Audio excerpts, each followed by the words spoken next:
Hello and welcome to the Crookedrivercast. I am Rob, and joining me every week is Tom, and we are two guys from Northeast Ohio just trying to stay informed about the news in our state.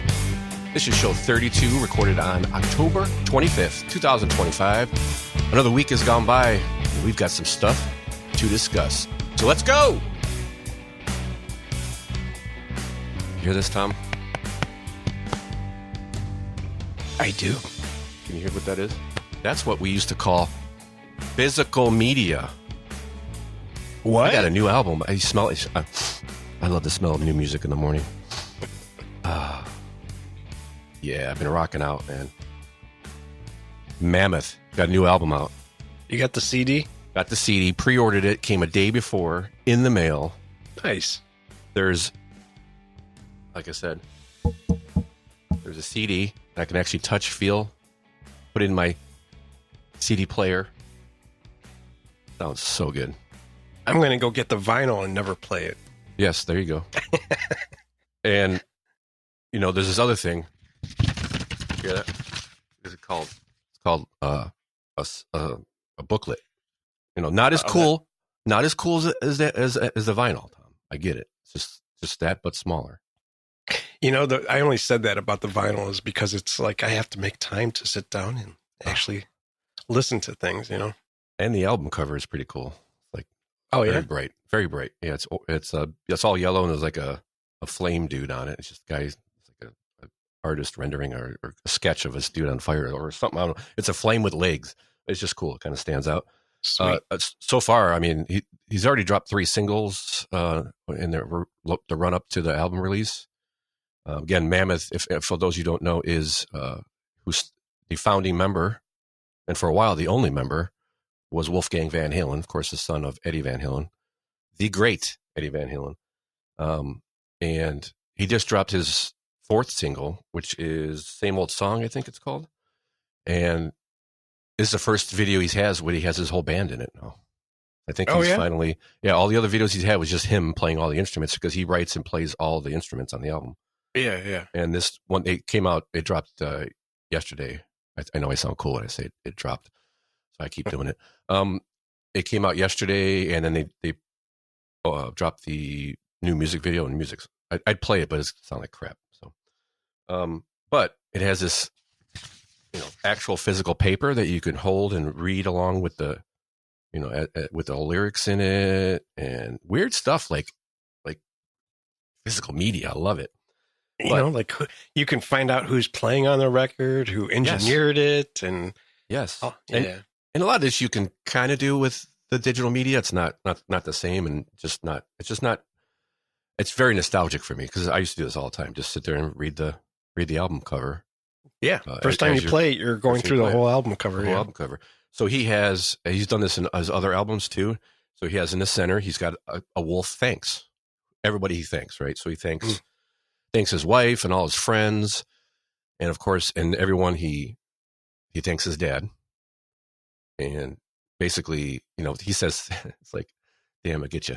The further that time pulls me away from you, the more difficult and frustrating it gets that I'm not able to share anything with you anymore. Love you, miss you, blah, blah, blah.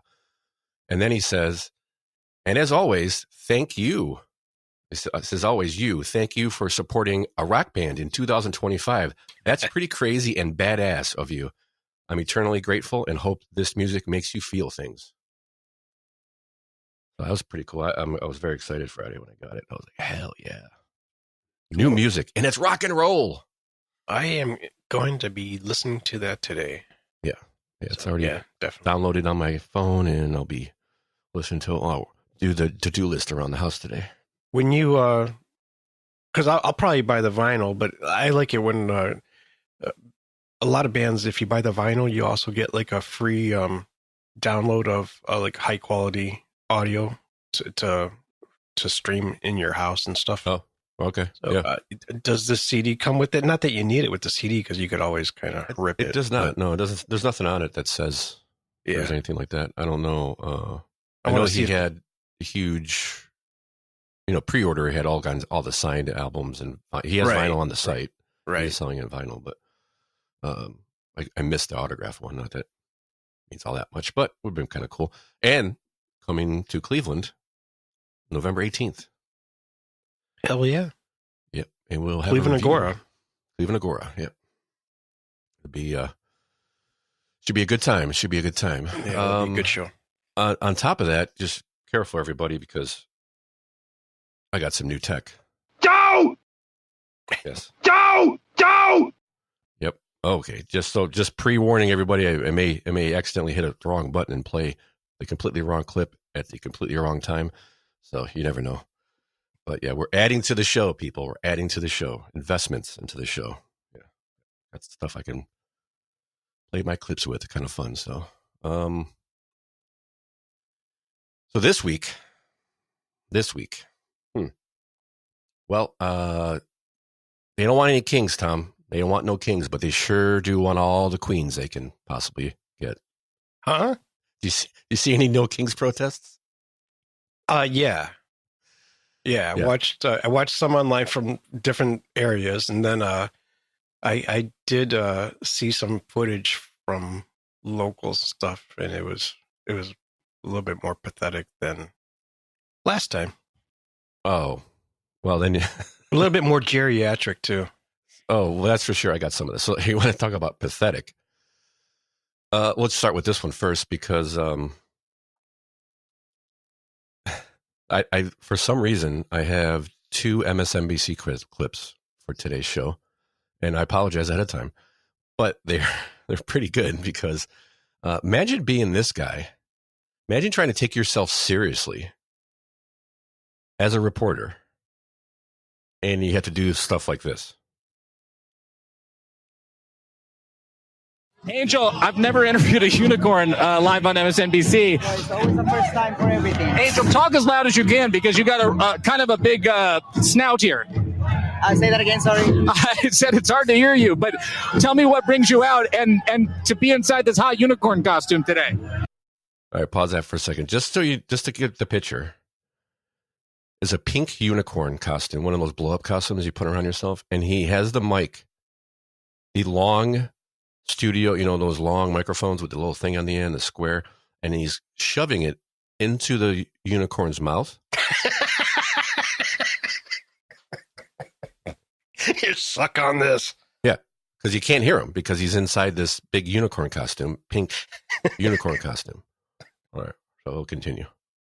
Well, we're here to represent the loving, hardworking community of Los Angeles. We're here peacefully protesting, looking as ridiculous as we can, just so maybe we appeal to the president, because he is a ridiculous leader that is normalizing abuse of power, and we cannot stand and act like nothing is happening. I've never heard a more serious message come out of a pink unicorn on a hot day in Los Angeles. You're having fun, but you're taking this very seriously. Well, a few tears come out now and then because it's extremely hard to see many people. All right, so can you if you listen closely, you might be able to figure out why he might be in a costume. Why he might be in a costume. Just listen to him talk a little bit. Maybe you could figure out maybe why. Speaking for those who cannot be here. A lot of people are hiding our homes, terrified that their families are broken. Or in a costume. That is not funny. That's not ridiculous. So it touched my heart all the time that if I have the chance, I will stand with those who can't. Well, it's really awesome to meet you, and thank you for taking the time today. I appreciate it. Dead serious. I mean, imagine being that guy. Imagine having to go all that college, and I have to go to a pink unicorn and shove a microphone in his mouth, literally shoving it in down his throat. That was good. But on a more serious note, here's a clip I saw from a protest in Indiana, so right next door, and the question is, why did you come out today? He has an interesting reason. Well, I'll start it and stop it. We'll see. Why did you come out to this protest today? To just voice my opinion, share my thoughts, protest for things I don't like, to your but point. do it calmly, quietly, not so quietly. and just let people know that I'm not satisfied with the status quo. What specifically are you not satisfied with? What are those opinions that you're coming out here to say proudly? All right. So what would your guess be? What do you think his, just I know you don't know, but give it just spitball. What do you think he's going to complain about? I guarantee you're not going to guess. Jeez. I know. I know By that guy's, you said you think he's old. Do you have he's video old. of this? Yeah, he's old. He's Yeah. geriatric. I mean, yeah, he's like, Because he over kind 70. almost sounds like a guy in his 40s, like in the backwoods. no, he's over 70. I would think. I have no idea. Okay, that's fine. He's just a bad guy. Well, Orange man bad. it's kind of what stuck out to me. It's like, so of all the things, you came all the way out, and you're standing on the side of the road with a sign, and this is what you have. Well, our military is not doing real well. Huh? I think there's a bug in the pie. I'm not sure what it is yet, and I'm afraid to find out. What? I'm here because I think he's gone way too far. Without some of the immigrants or people What? that we have come from other places, this country would fall on its butt because we need them to help us. Now, I agree we don't need the bad ones. Oh, not the bad ones. And we can weed those out, and I think we can do that in a civil manner. So the military is his problem. Well, he's a veteran. So to me, he had nothing. No, He had he's just nothing. there because somebody told him to be there. He's just there because he's enraged. He's emotional. And he needs to go out and do something, which, whatever, that's fine. He didn't sound so enraged to me. Well, enraged for a 70-year-old. I mean, he's upset about something. I don't I don't to get out and to get off your butt and go walk out and stand on the side of the street takes a little more than just slight irritant, So I think No, Hey, he you wasn't got it. enraged. He was just, somebody said, "Oh, we're doing this today." His wife was probably staring at him 2 feet away. he ain't got. That's all you got. That's all you got. Was the military, and we don't need these immigrant. I mean these people who keep coming here. Oh, nice catch. Yeah, Nice right. catch. Nice catch. I agree. We got to get rid of the bad ones, but the other ones help us stay on track. Yeah, they got to clean your house and stuff. I get those. Make sure you get your lawn duty and stuff like that to do. Right, he doesn't know what he's talking about. Well, my point is, you're standing out there, but you really don't know why. And this was more and more of the same. I know why. over His and over wife again. was standing next to him, telling him he had to stand there. True, or she wasn't going to make him dinner that night. I'm watching that YouTube channel. I think I've shared a clip or two from him, Nick Shirley, on YouTube. Yeah, he's good. And this is where I go like these kind of places because you're not getting what is actually happening on the ground a lot of times because it's being glossed over in this. So he just goes there and hey, what are you here for? And then at this point, they know who he is now, and he's getting more and more known. But he's sitting there trying to interview people, and there's a guy with this tambourine just trying to mess up the audio and stuff like that. And then later on, he goes away. The guy follows him, and he ends up running into another YouTube guy, and they're talking about what footage they got and how the reaction is and this and that. And this guy breaks in with the guy was trying to disrupt the audio, the tambourine, and starts getting this conversation about, well, you guys have to understand that when you're coming into a situation like this and talking to very emotional people, and I was just like, yes, exactly. Here's the problem. And you saw him, and he goes on, well, me with the tambourine, that was not right. I shouldn't have done that. But that was the emotion, my emotions overriding my logic in my brain. And I went, yes, absolutely. We even talked about this the last few shows, haven't we? Yeah. And basically he kind of justified it. Well, you have to understand you're coming in and eliciting an emotional response. So it's bound to happen. Like you'll be surrounded and be spit on and threatened and forced out, basically. Or, in one case, he was in New York during an ICE protest, and there was this short little black lady rubbing her naked breast all over him. Oh, God. Yeah, it's like, she was certifiably nuts. But make asylums great again. Oh, you mean it wasn't a stripper on the? No. It was just some okay. some crazy little black lady that was just. I mean, she was. You could just tell she was. Oh, I remember seeing that. Yeah, she should have been in a hospital. That was when he was arguing with the Palestinians in New York. Yes, yeah, I saw that. And I was like, ooh, she need to get out of there. That's the one place. Don't mess with those people. And but there is one king that we all like, because I'm sure now looking at their protests, it's either they're old geriatrics or enormously overweight people. I didn't really see either ones. I guess I'm sure there's a great mix of that here, but it was appeared to me they are still loyal to one king, and that's this king. Introducing that king of fun, the one who's okay with us kids, the Magic Burger King! In person? Yay! I'm the marvelous magical Burger King. I can do most anything. Now watch me, kids, when I twist my ring like magic. We're at Burger King! Woohoo! I don't think I don't remember that one. 1977. I vaguely remember it. Probably not when it came out. Probably seen it other places like that. Yeah. It was creepy actually when I saw it.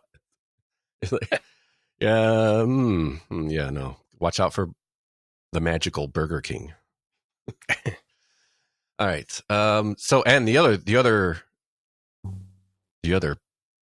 pearl clutching that's what I'm calling it, was the Tom. Oh my gosh, they're tearing down the White House. Oh no. What are we going to do? What are we going to do, Tom? There is only one explanation for this, right? They are demolishing the White House. Again, this for my second MSNBC clip of the show. There's only one explanation.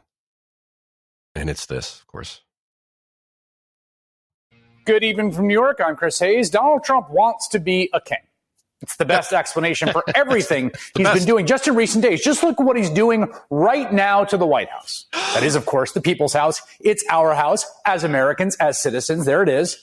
The residence of every president since John Adams in 1800. Wait, no. He's not tearing down the residence. He's not tearing down anywhere that what a spin that was. Oh my gosh. They did stay in one part of it, but he's not tearing any of that down. He's tearing down. It's incredible how all the networks just grab hold of one narrative and just go with it. And not only it's like it's such a lie and such a take. It's like such a one-sided take that it's like, I can't believe there's like no network that kind of went down the middle of the road. It's hard to believe how that happens. You want to hear more from the soy boy? I guess, pardon me? Because it gets worse. You want to hear more from the soy boy? Yeah, of course. Yeah. And that is more destruction the White House has seen since the troops for the British Crown burned it down the War of 1812. Trump wants the White House to be a kingly palace, and so he is doing his own renovation. He's ripping up the East Wing to build a grand gilded ballroom unilaterally. No one in Congress was asked to appropriate funds for this. In fact, when I saw the plans announced, I assumed they'd smuggled it into the one big beautiful bill because, of course, they could have done that. They could have gotten congressional authorization. But no one even got a say. Nope. Didn't get a say. Nobody got a say. You know why? Because he doesn't need a say. Yeah. He doesn't need a say. All he has to do is ask the on-staff White House architect, can we do this? How can we do this? He pulls the permits. The president signs them. And as long as he doesn't want any public funds, that's it. Yeah, I think as long as it's privately funded, he can do that. Which is exactly why he privately funded it, because otherwise he'd never get it passed. And I talked to a few people throughout the week on this topic. Uh-huh. And most people were like, I don't know what they're making such a big deal about it, but I also don't understand why we need this huge, why do we need a ballroom? Like, why are we spending all this money on this and that? I said, okay, let's look at the facts. When right now, currently, if the White House wanted to host a dinner, host a gathering, just a gathering, their max is under 200. 150 to 200, somewhere in that range. If they want to host a dinner, it's less than 80. So they have one room, and if they put tables in there. They can host a large event, but they have to put tents up. Yes, or take it completely off-site. Yeah, they take it off-site or they put tents up. And do you really want world leaders coming here and hanging? Is that how you want to be represented? Is a tent? I mean, large parts of the world react to that kind of stuff. Like that's the show of power is how much gold you have and how big your house is and all. You know, when you go to Saudi Arabia, they don't make things small. You know, they're grand. I mean, they spend hundreds of millions of dollars on crazy stuff, right? To show their wealth and power. That's what Trump knows that. He's dealt with these people for decades. Mm-hmm. That's part of it. The other part, think about this. When they got to go off site, how much does that cost? When they have to have the White House press dinner, which I don't think they have it at the White House, do they? I don't know. I have to actually look. But considering they can only put 80 people in a room with tables, I think there's more than 80 people at the White House press corps dinner. As stupid as it is, or Christmas party, or, you know, the king of Saudi Arabia shows up, you know, after he waited 30 minutes in line to take one photo with the president of the United States, which we've never seen before. We talked about that last show. The White House press dinner is held at the Washington Hilton Hotel. Yes, there you go. Yes. Key. Perfect. So, you know, some people were like, well, why do you need such a big venue? I think and this is what a question I have. It's President Trump said 999 people it can hold. Yeah, that's pretty awesome. But why 999? And why not just say 1,000? Seems to me could there be something there if you tick over 1,000, you have to do different permits or, you know what I mean? Like even if it was actually 999, you would just say 1,000. I don't know. This stuck out to me. Did he say 999? 999 multiple times. I think I've seen it in a report, a report or two on it, that it was 999. Huh. Yeah, it's probably a different fire permits and stuff like Something that. like that. Yeah. Yeah. That's actually a good, fire. Yeah. Different architecture you probably have to do if you have more than. The ballroom will overwhelm the executive mansion, which stands at 55,000 square feet. The renderings I saw were pretty. It doesn't take away from the house at all. No, the actual residence. They actually have a slider on this news article for Channel 3 that I'm looking at, where you can slide it over and see the demolition. Whoosh! Oh, it's gone. Oh, it's back. It's gone. Oh no. There's already a large building there. It's just going to be 50% bigger, almost an exact same shape. And I don't know if people, I guess from what I understand it, you can't even get close to the White House anymore. They've put such a huge security fence or security perimeter around the White House. It's way farther than it was ever. I mean, you're quite a distance away. So, but from I understand it, no, it's not going to take away. And from the renderings, it's just going to look like the White House, white with the grand architecture, peaks over it's windows and all this other stuff. Yeah, no, it blends in perfectly. I mean, it is large, but it's not. It doesn't take away. You don't look at that instead of the actual house. You know what I mean? Like it's not like your attention's drawn away from the house. It's a beautiful addition. I don't know. It says here the East Wing, East Wing, where first ladies created history, planned state dinners, and promoted causes, is now history itself. I wish I had some music. Dang it, I don't. A 2-story structure of drawing rooms and offices. Drawing rooms and offices for low-level staff, and this is not what it says in articles. It's for the first lady and low-level staff, is from my understanding. Including workspaces for the first ladies and their staffs, has been turned into rubble, demolished as part of the Republican president's plan to build what he says is now a $300 million ballroom, nearly twice the size of the White House. You know, the real question is, does Kid Rock now feel obligated that he has to build an addition to his house? You know what? He's going to have to. That's right. He does have a replica White House. He's going to have to put a ballroom on it. I mean, I'm sure it won't be a ballroom. It'll probably just be like a bar with a stage. I think he's already got that. But no, you can use true. a baller room. A baller room. There, Steve. Yeah. Thank you. For those that don't know, that Kid Rock's got a smaller version of the White House in Tennessee. I think it is. Trump allowed demolitions to begin despite not having approval from the relevant government agencies with jurisdiction over construction on federal property. I don't think he needs that.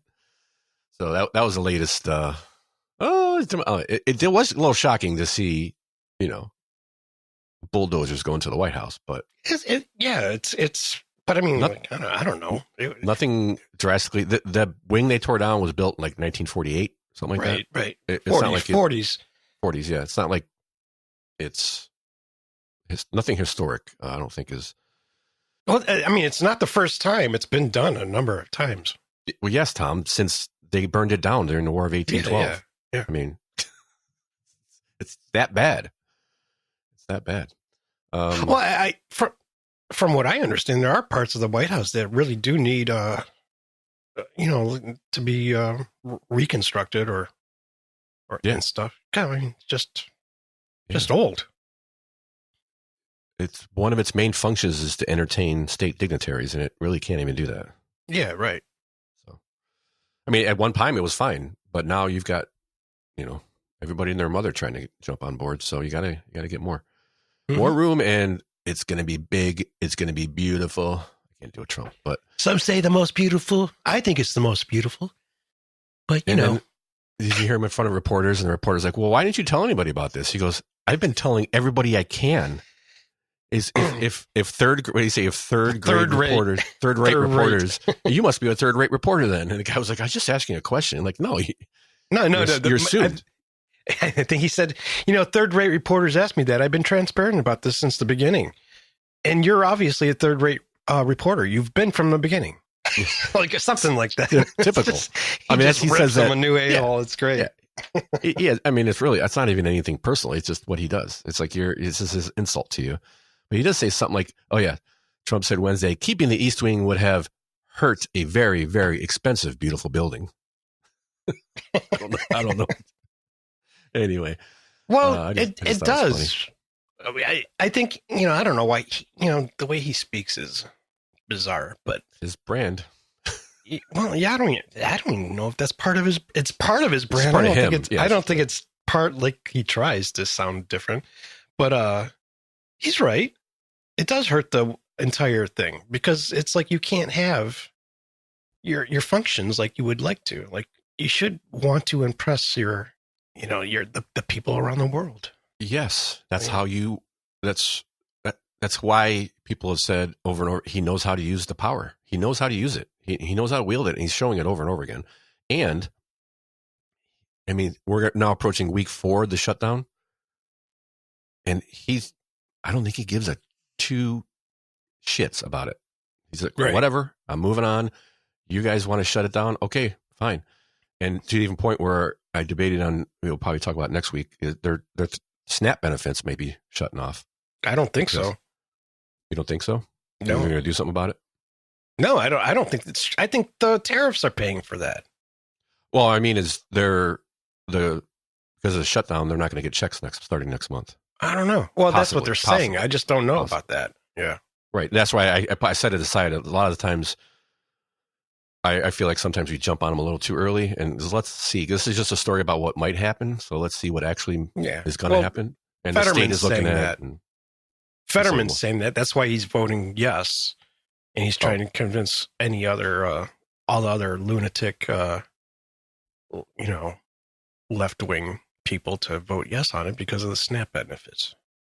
Right. I mean, Fetterman's got a little bit more common sense than just the SNAP. He's talking a little bit more about more than just the SNAP benefits, but that is a focus. Remember, the guy 3 years recovered from a massive stroke has more common sense than most in Washington right now. So let that settle. Have you seen some of the videos they're making? Like, oh, we're in Washington, D.C., and we want to negotiate. Where are the Republicans? It's just the most cringe cringe stuff I've seen, man. Yep. But yeah, it works for their base, I think, because well, maybe not, but they keep doing it, so they got to have some kind of polling that says they keep doing it. That's the only way they work. I don't know. I don't know what kind of internal polling they have, but all I see is that Trump's approval rating has actually gone up during the shutdown. So, and CNN is reporting that. I don't know. That's harsh. That's harsh. All right. Well, on to some Ohio news here. We touched on part 1 of this Jobs Ohio article from Ohio.news last week. I know. Now they released part 4. I think I'm starting to question Ohio.news, tell you the truth. Well, actually, it's kind of I think 4 parts is a bit much. I'm not sure. I've kind of skimmed over part 3 and 4. And I mean, it goes in more detail on some of the stuff that we're going to talk about. So I guess it's not bad to read, but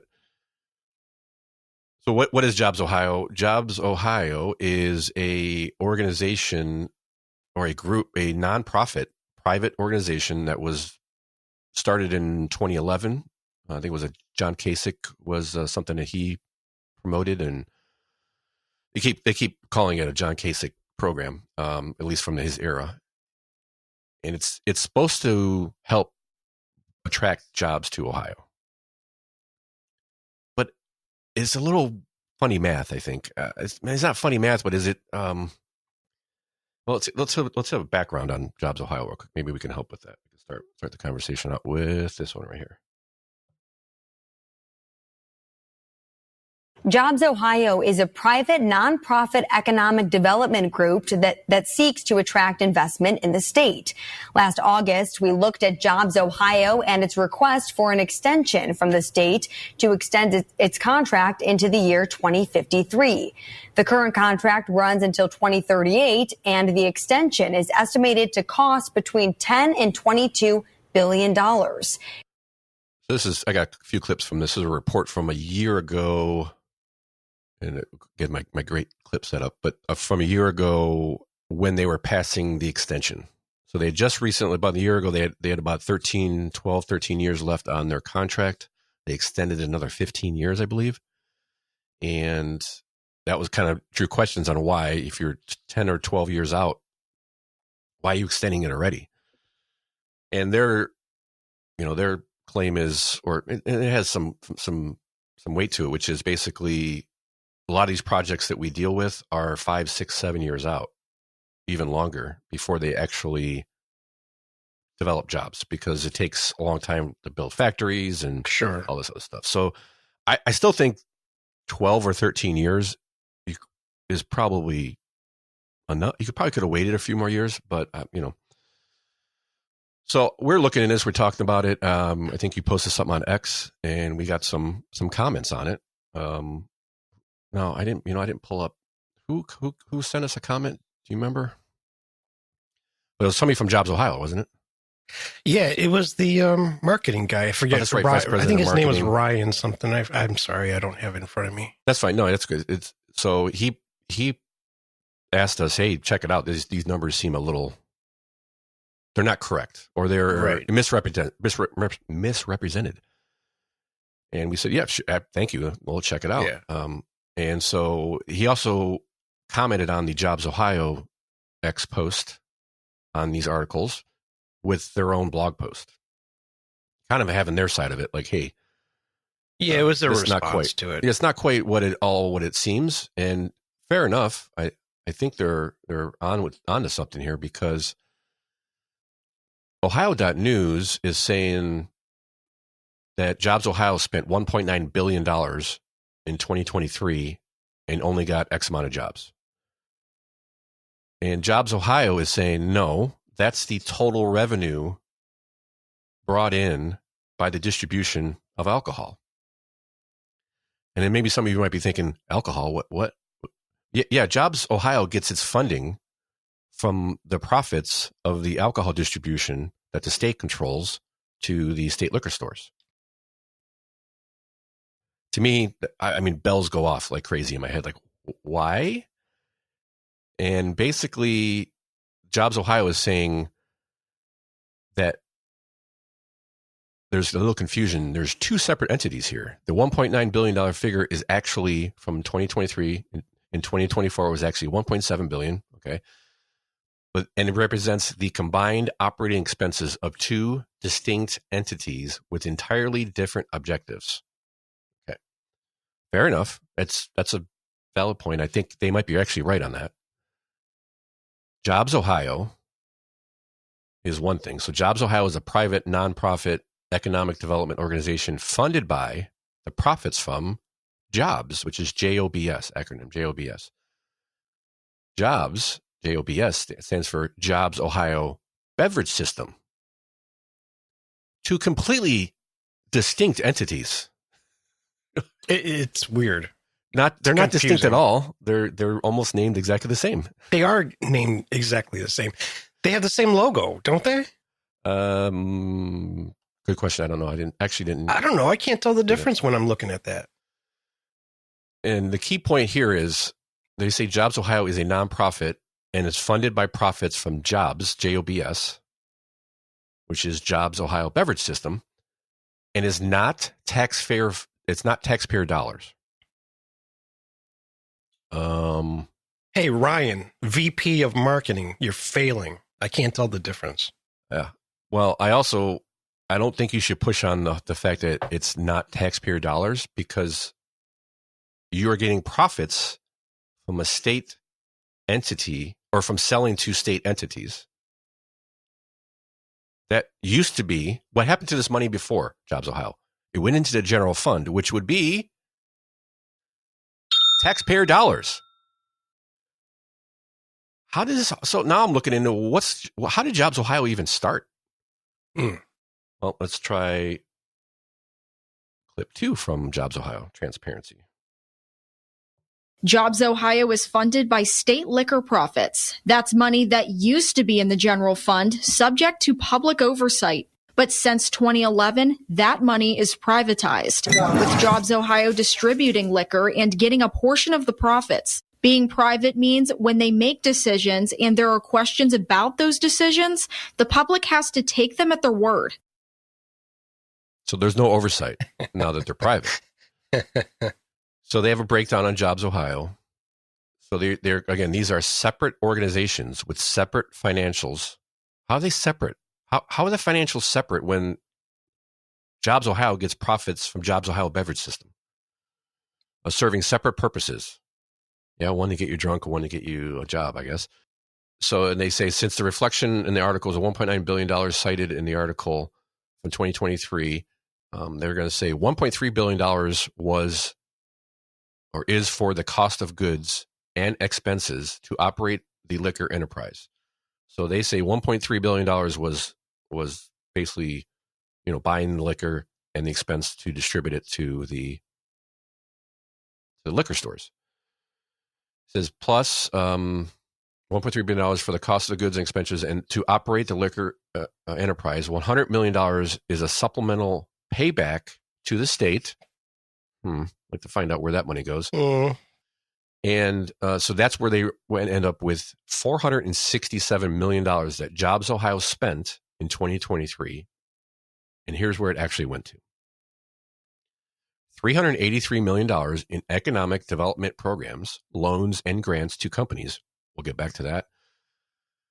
$26 million in salaries and benefits. $16 million in professional services. Professional services. $12 million in administrative and support, and $29 million in marketing. Hey, Ryan. $29 million to market Jobs Ohio. I don't know. I guess I don't know. It seems like a lot of money for marketing, but and the rest of it too. But so $383 million in economic development. So they're saying loans, grants to companies. So what Jobs Ohio does is it looks for big projects or companies looking for a place to put an office, a factory, whatever, a data center, and then works with them and shows them the incentives that they can get in Ohio and kind of does all that stuff. But they also do one other thing. they give them money a lot of the times.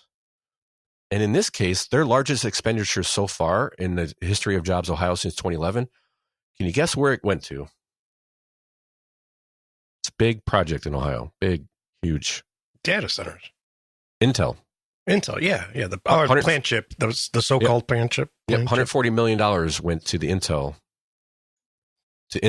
to get them to build the chip plant here that's still not built. They've also given, go ahead, sorry. I was going to say, it's not going to be built till the 2030s, right? Yeah, as of right now. If ever. Yeah, we don't know for sure. But they're saying 2030s, 2031 at the soonest. But, one of the other ones they funded, or they helped with a grant, First Energy. Now, with First Energy's history and HB6 and the corruption, and then now you have Intel with the debacle of the Intel project being their largest grant, I'd say we have some questions, at least like how you're making your decisions. And that's kind of what the part of this article from Ohio.news I can get behind, because the transparency is not there. And there's no oversight as far as how these deals get done and who steers the committee to what the next deal is, all that kind of stuff. Ohio.news has pointed out some conflict of interests with people being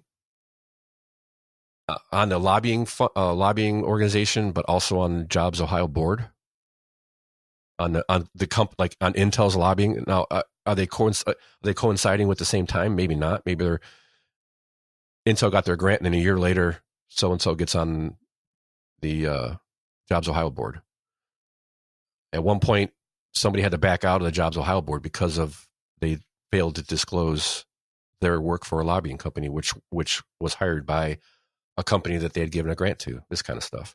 So who's watching all this stuff? And it's because it's a private organization that they claim is funded by private dollars. Do you think that's really private dollars? No. I mean, they're making money off a state liquor store. Yeah. Licenses and okay, so then it gets. I think it was on 3. Oh yeah, let's try 3. So here is, I think 3 is So why is everything private? So here's Congressman from Ohio. No, shoot, I forgot his name now, but I think it says in the clip, and he's an advocate for it. Is it okay? Go ahead. No, who? Go ahead. Was it Jim Jordan? No, it's not Jordan. No, it's okay. Ohio Congressman. Ohio State Congresswoman. Congressperson. No, man. It's the guy it's a bald guy. I've seen him many times. I can't his name. I think it says in the clip here. Ohio Controlling Board member and Ohio Representative Brian Stewart defends Jobs Ohio. Part of why we're successful is we're able to go out into the market, have discussions with potential employers, and lure them here without having every single part of the deal subject to being disclosed to their competitors before the deal is even done. That makes no sense. I get that. I guess that's a valid point. You don't want all this information out. I think there's a better way to do it than completely. We don't get transparency until the deal is done, as of right now. And the other thing they bring up in this article, which is a fair point, is there's no guarantees on jobs. Does Intel have to give any of that money back? I don't think so. As far as I can see, it doesn't seem that if they end up not creating any permanent jobs, they have to give some of that money back. So it's a grant. So I don't. It's not a loan. So there's all these kind of things. You're okay. I get Jobs Ohio. They did Ohio.news just did kind of misrepresent that $1.7 billion number, because that's kind of we went off of, like, oh, you're spending $1.7 or $1.9 billion and you're getting how many jobs? Like, it's not a lot.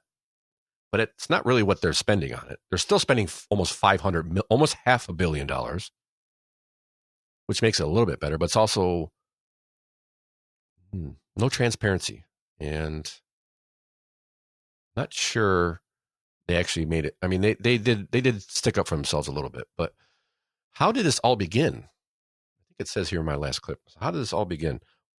Because there was a board that collected and organized and distributed alcohol to the state liquor stores, and then that went into the general fund until 2011 from not the one and only Kasich. It's Kasich, isn't it? I always forget. Kasich. Yeah. I think so. I'm pretty sure. Yeah. I'm looking at his name, and I think I spelled it wrong. So, so here you go. In 2011, when JobsOhio was formed, it purchased the liquor franchise for $1.4 billion. Attorney General Dave Yost had asked that this extension include a similar good faith offering. This new deal dilutes the value of the original deal. And I think I owe it to the people of Ohio that I represent to raise these questions and offer some ideas about how we can do it better. The extension went forward without any similar upfront payment. And remember this from a year ago. So yes. So and I think, so JobsOhio one day up and went and bought the liquor distribution in Ohio away from the state for $1.4 billion. And then I thought, where'd they get $1.4 billion from? They just made up an organization and poof, they got $1.4 billion. No, actually, what they did was they sold bonds, leveraging the profits from liquor distribution, got the $1.4 billion, and then gave it to the state of Ohio, and then paid back the bonds. Now, as a business owner, if there's any business owners out there, and you just start your business up, what are the chances you getting a $1 million loan, $100,000 loan? But JobsOhio, just like that, $1.4 billion.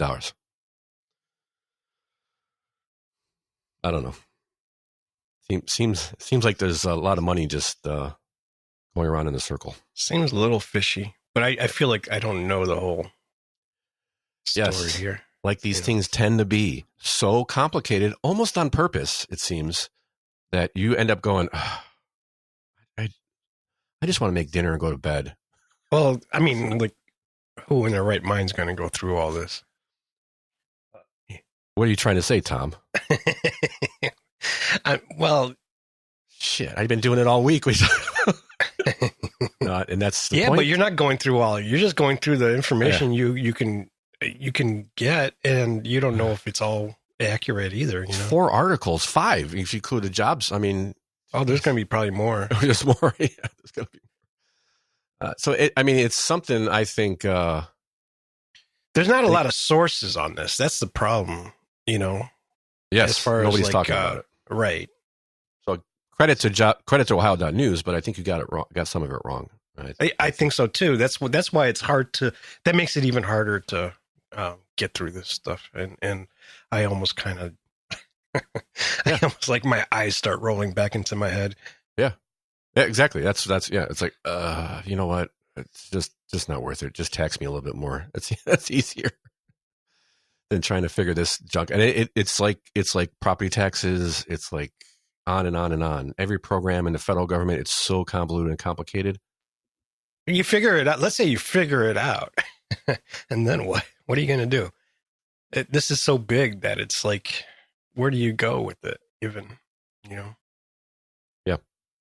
Fair point. Because then what do you do? Well, you can bitch and complain all you want, but it's so big that you're not going to get anywhere with it. I mean, you'd have to find some representatives that really want to kind of get behind it too. But I don't think most of them are bright enough to dig through this. And they don't care about this. This is not part of their game. Yeah, it's just one year they decide, you know what, we're going to take all this money that we make off of distributing liquor and just give it to this brand new. It's brand new, but there was something else before it, and it escapes me what the name of the department was that they had taken over. Oh, it says it somewhere in one of the 4 articles. Department of Development, I think. No, that's the requirement for reporting. There was another group that was similar, but it was... Yeah, the group was called Little Less of a Scam. A scam with some oversight, or the appearance of oversight. The appearance of oversight. But it was public. it was a public organization with public tax dollars, so you could have a congressional investigation if you actually had somebody with a set to do it. But now we're private. No, actually, you're not. It's this quasi-private crap. Like, how are you private if you're funded by profits from a state entity? So, but what you can do is, you can buy a microphone, a bunch of equipment, and just complain on the internet. Or you go to crookedrivercast.com. Let's get ready to complain. Go to crookedrivercast.com and you can check out our wonderful blog posts. You can check out where we're at, where you can get the show. You can listen to the show there. You can find us on X, YouTube, Spotify, all those places.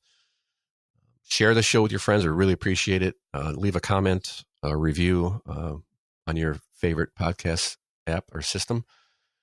And check out the website. It is growing and getting more and more.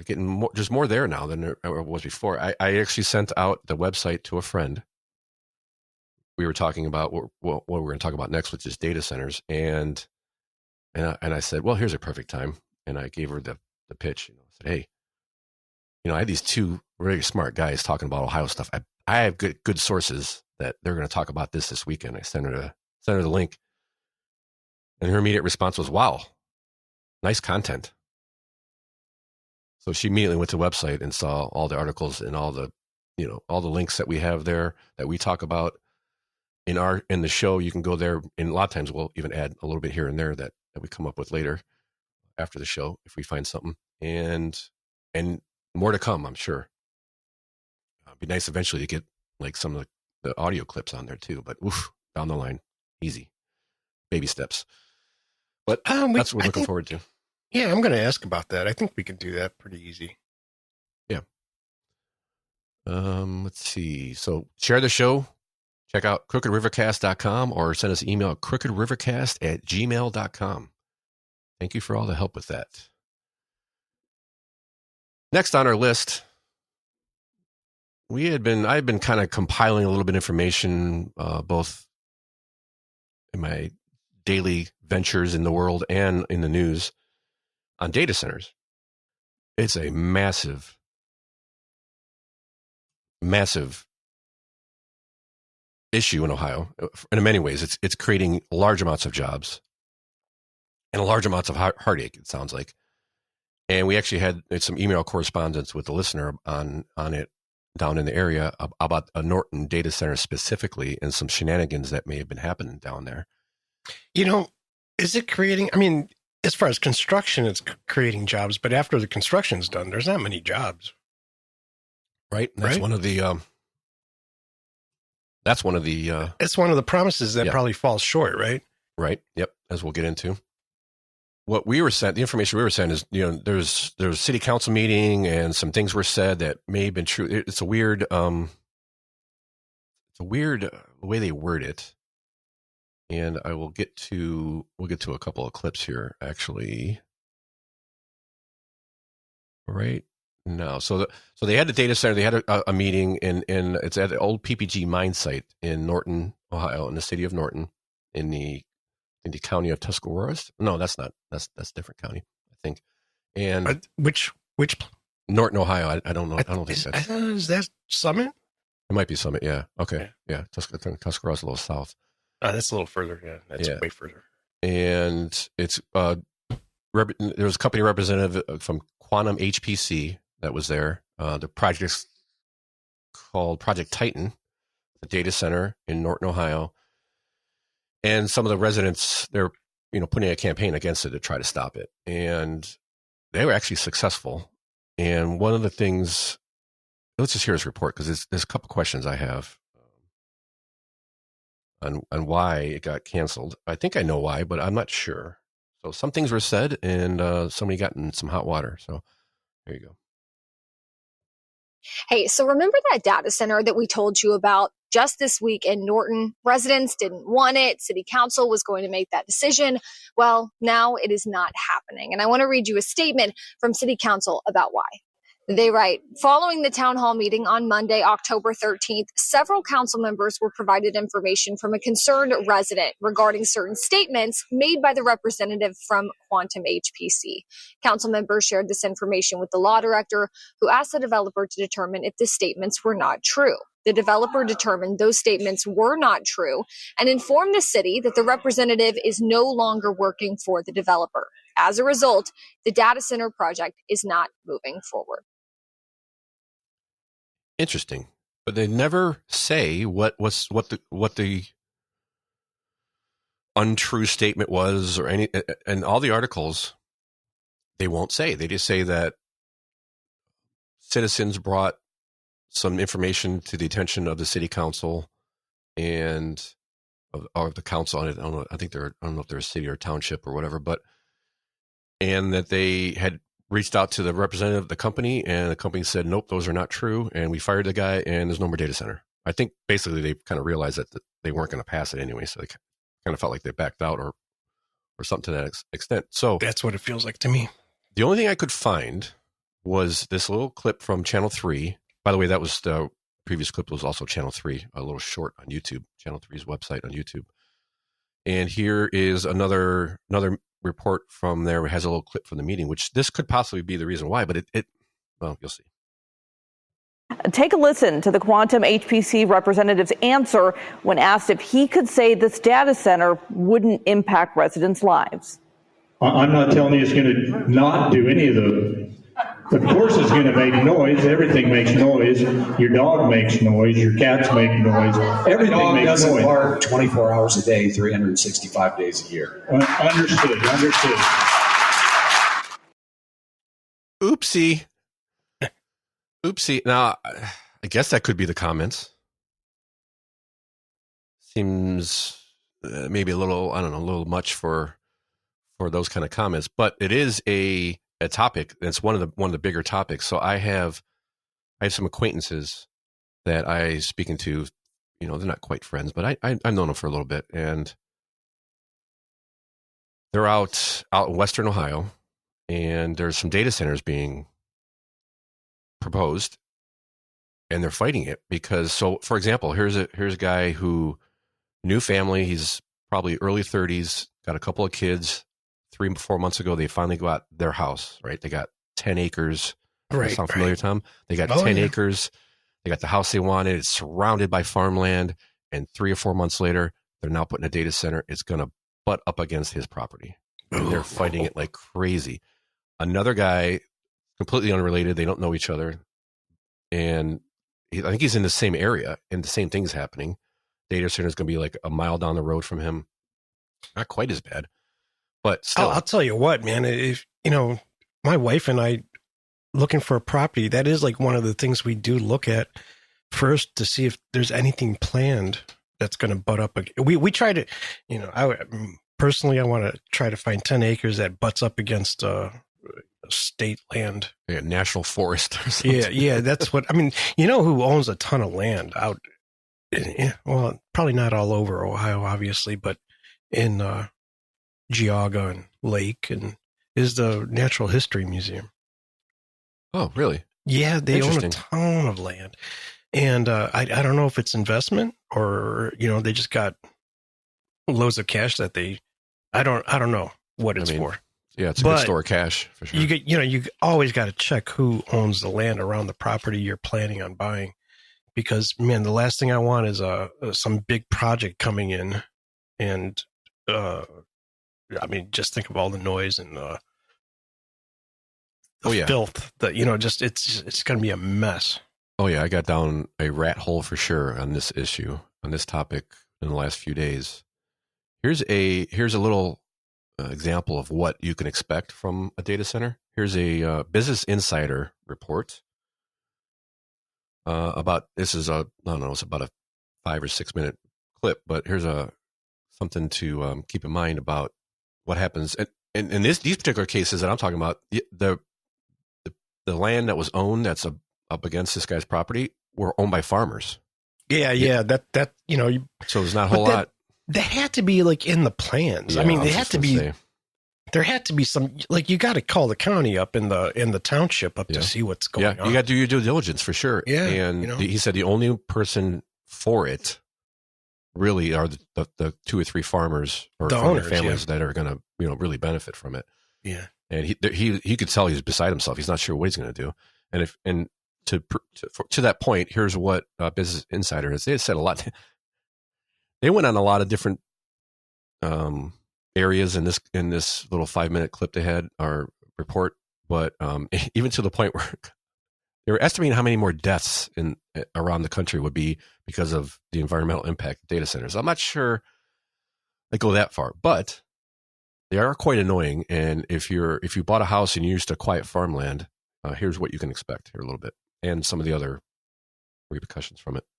What is it like living next to these giant data centers? So these residents are living right next to these industrial facilities that are running 24/7, and they're making this really ominous drone noise. So it's a constant noise of their cooling fan. Some residents told us that they can actually hear it inside their houses, and some had to sleep in the basement because they couldn't sleep. And how are data centers deepening the water crisis? So to power those data centers, you need a huge amount of electricity, and those servers get really hot, so you need something to cool them. Sometimes data centers are using water to cool their servers. They're finicky drinkers. They only really want to use drinking water. Data centers are competing directly with residents who are living in the desert where there's already not enough water to go around. Jesus. Which also is also why Ohio and Indiana, and so there's a section here with all this fresh water and cheap energy. Right. That is attracting all these companies here. And I don't understand. And it kind of ties into our next story we have in the lineup, Tom, which is the Ohio electric bill. Electric bills spiking in Ohio. A lot of it has to do with data centers. Yep. They have infrastructure. So you're thinking you're in the middle of the farmland. There's not a lot of infrastructure there for an industrial site. These are massive. I mean, we're talking a lot of times hundreds of acres are being bought up and built on. The dust, I mean, you see videos of, I'm watching in Atlanta, in Georgia. Georgia's a huge spot too. It's kind of like Columbus, Ohio. Virginia, parts of Virginia around DC and stuff is mostly called Data Center Alley. They've got most data centers per square mile or something like that. A lot to do with Washington, DC, but also coming in from the Europe. So a lot of the main lines are coming right in there, so it feeds it out. And Ohio's a great spot because of energy, cheap land, this and that. And we're talking people's wells running dry. There's video of in Atlanta, this lady, she goes, here's my water in my kitchen. She turns her kitchen faucet on, it's barely a drip. I mean, it's a drizzle because they're sucking all the water out of the and then on the bottom of all her glasses, and everything's got silt on it. Mm-hmm. They're saying it's pollution from the data center, and they're up against a data center. Yeah. So a lot of communities are fighting against this. You got to spread the word, because I think a lot of these data centers came in with the residents and the locals just not understanding what's gonna happen. So in this Business Insider, they say later in the clip that they've been sued by cities because they're trying to get the information: how much energy, how much water are these data centers going to be using, how much are they using, and they're getting sued by the cities. So that tells you there's something there. Mm-hmm. And then on the jobs part, you're going to say, yes, there is initially a lot of jobs from the construction of it, which is a couple years worth usually. But after that, you're not talking about much. And this is, a lot of what we saw in Jobs Ohio, giving away money to these companies, and they're giving them $20 million. You're getting 30 jobs, if that, 15 jobs. Right. And a lot of cases, the jobs that are being created are remote. So you're not even getting local jobs. I saw there was, I forget where it was, but they were thinking it was going to be between 70 and 80 jobs. And I don't, how many of those would actually be on site? I mean, how many people do you need on site? how many people Hardly do you have any. available to hire for all these data centers in the area? If you got 20, now you have 20 more data centers or 50 more data centers in over a 2-3 year period, you don't have enough talent. Is there enough talent in the area to service all these data centers? It's like you just, I don't know. You can't. How So much they of have it to get is people just from maintenance, though? You know? that's what I mean. Well, you just computer and like how many computer techs can one area? So one of my point is, then you're going to look outside the state for other companies to help if you're running into issues with, getting service and that for your data centers. Because I know you influx all these extra customers more or less into the area. A lot of these jobs are not coming from Ohio, I would think. Now there's also tax abatements. So they were saying in Norton that, they were going to get X amount of tax dollars for their schools, but at what cost, first of all? What does it do to your community? Again, you have your rural communities that all of a sudden have a major industrial site. It's similar, not exactly, but it would be similar to putting a power plant, a Ford factory. I mean, they are similar to putting a massive car factory right in the middle of nowhere. It's not similar because one actually has jobs. Exact. Well, people, yes. People would move there. This doesn't cause anything. One has hundreds of jobs. One has maybe a dozen, right, or a couple dozen. So again, I'm not. I get it's progress. We have to. You have to balance it. I'm not anti-data center. Part of my problem is these are massively rich companies with massive profits, billions of dollars in profits every year, and they're getting sweetheart deals. They're getting tax abatements. We're all getting bent over. I'm anti-data centers. I'm anti-everything. Well, I mean, that's understandable in a lot of cases. So here's anti-everything. Oh, okay. More Perfect Union is another site or a YouTube channel. Here's this kind of touches on our next story, which is also the spike in energy cost, which by some instances could be 50 to 60% or more because of data centers. I'm going to check in my notes here. Yeah. Yep. So that's about 60 to 70% could be because of data centers, and why? Let's hear why. When I've noticed my electric bill gone up, I started asking my neighbors, is your bill also going up? And they had no idea that this was happening. If you live in any of these states, your electric bill is higher this summer. It's not because of anything you did. You're paying more because the world's biggest tech companies are building so many data centers. I do guess that a lot of the world gets covered in data centers over time, but I don't know, because maybe put them in space. Is this something where we are committed to building out data centers across our 60 regions? We are absolutely going to. Big tech's quest for artificial intelligence is creating a tidal wave of new costs that are about to hit all of us, even if you live nowhere near a data center. The big problem is that we're all subsidizing the wealthiest corporations in the world in their pursuit of artificial intelligence. Americans' utility bills are rising while big tech's profits are going through the roof. We traveled into data center country and found a hidden wealth transfer. Everyday people covering the power costs of the data center build-out. Companies like Amazon and Meta striking secret deals with utilities. It's all proprietary. It's all behind non-disclosure agreements and blacked out documents. And lobbying for a system that leaves all of us footing their bill unless we do something about it. So what are they talking about? Well, when you put a huge factory in the middle of nowhere, you need to build out infrastructure, roads, bigger roads, electricity. So you need power lines, you need substations. And the energy company foots that bill. And generally speaking, for the last 100 years, it's been the system we've had, which is when you need to build out something, it gets spread. That cost that the energy company has to put out for the infrastructure improvements gets spread out through the entire network over all the customers. But in this case, for that first person that started that clip out with, she had a bill that was normally $35 or $40 for her little one bedroom of electric that almost doubled because of one line, which was, no, I just lost it. Here it is. they call it, oh, darn it, I just lost it. But there's a line for infrastructure payments that they can put a flat fee, and that's when the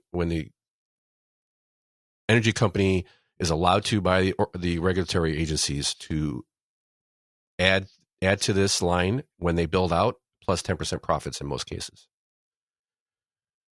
And now I'm mad because I can't find out what it said. Data centers. Which website was it? It was on the it was in the clip. It was in the clip, and I thought I put it in my notes. Okay. I didn't. That's okay. There's a line in there for basically it just says distribution cost, transmission costs, something to that effect. So when they're building new power lines and new substations, they're able to add to that line and basically doubled her bill overnight. And then she started asking questions, and that's kind of where that. So when they were building all these data centers in Columbus and in Norton or wherever they're going to be, they have to put in massive amounts of infrastructure. When they there's a huge Honda plant going on, an EV plant south of Columbus, and they've got a humongous substation on there. That was all put in by AEP, I think is the company down there, and that's all been subsidized by the all the average consumers. Now there are some areas that are trying to put in an extra tax for a data center large companies, so they pay more of they should pay all of it. That's kind of the problem. You have billions of dollars. You should be paying for all of that, or a large chunk of it at least. So even if you don't live by one's not going to be built by you. You're being affected, and in some cases, electric bills are going up 30 or 40% over a 2 or 3 month period. That's what's in this article. I think actually I got on my soapbox, Tom. What do you guys say about it? I just rambled for. Oh, I don't know. I don't have anything to say about it. Yeah. I think we're all getting bent. Some customers seeing 44% increase. Yeah, I mean, how do you fight this? How do you stop it, or at least slow it down? Well, funny that you ask, Tom. How about maybe I should have put it here. We were turned on to a new website, which we'll talk maybe about. Citizens Portal. Was it citizensportal.ai? Citizenportal.ai. We'll have a link in the show notes. We're going to talk about, but that's how you have to go to your city council. You have to pay attention to what's happening around you. You have to listen to Crookedrivercast. Well, you got to spread you need to find the information first of all, and then you got to spread the word, because most people don't pay attention to this stuff. And that's what happened in Norton. They pushed back. They asked questions at the city council meeting, and the city council actually sided with, which, I mean, I guess in a rural area shouldn't be that shocking, but to me it was kind of, oh, really? I didn't think, they just steamroll it, but I guess that works. It actually still works. And that's community is still, community is still important. If everybody's pushing against it, it's not going to get pushed in. They can't do anything about it. I mean, if there's enough pushback, they'll move on. I mean, they will move on. They'll find another place where they can do it. Yeah, and it may end up being similar results, because if it's 2 counties over, you're still going to get hit with something if they're building out major infrastructure. And until they change that, and maybe that's part of the answer. But on the other hand, then you make it less inviting for data centers, and there's huge amounts of construction jobs. Okay, but that's temporary.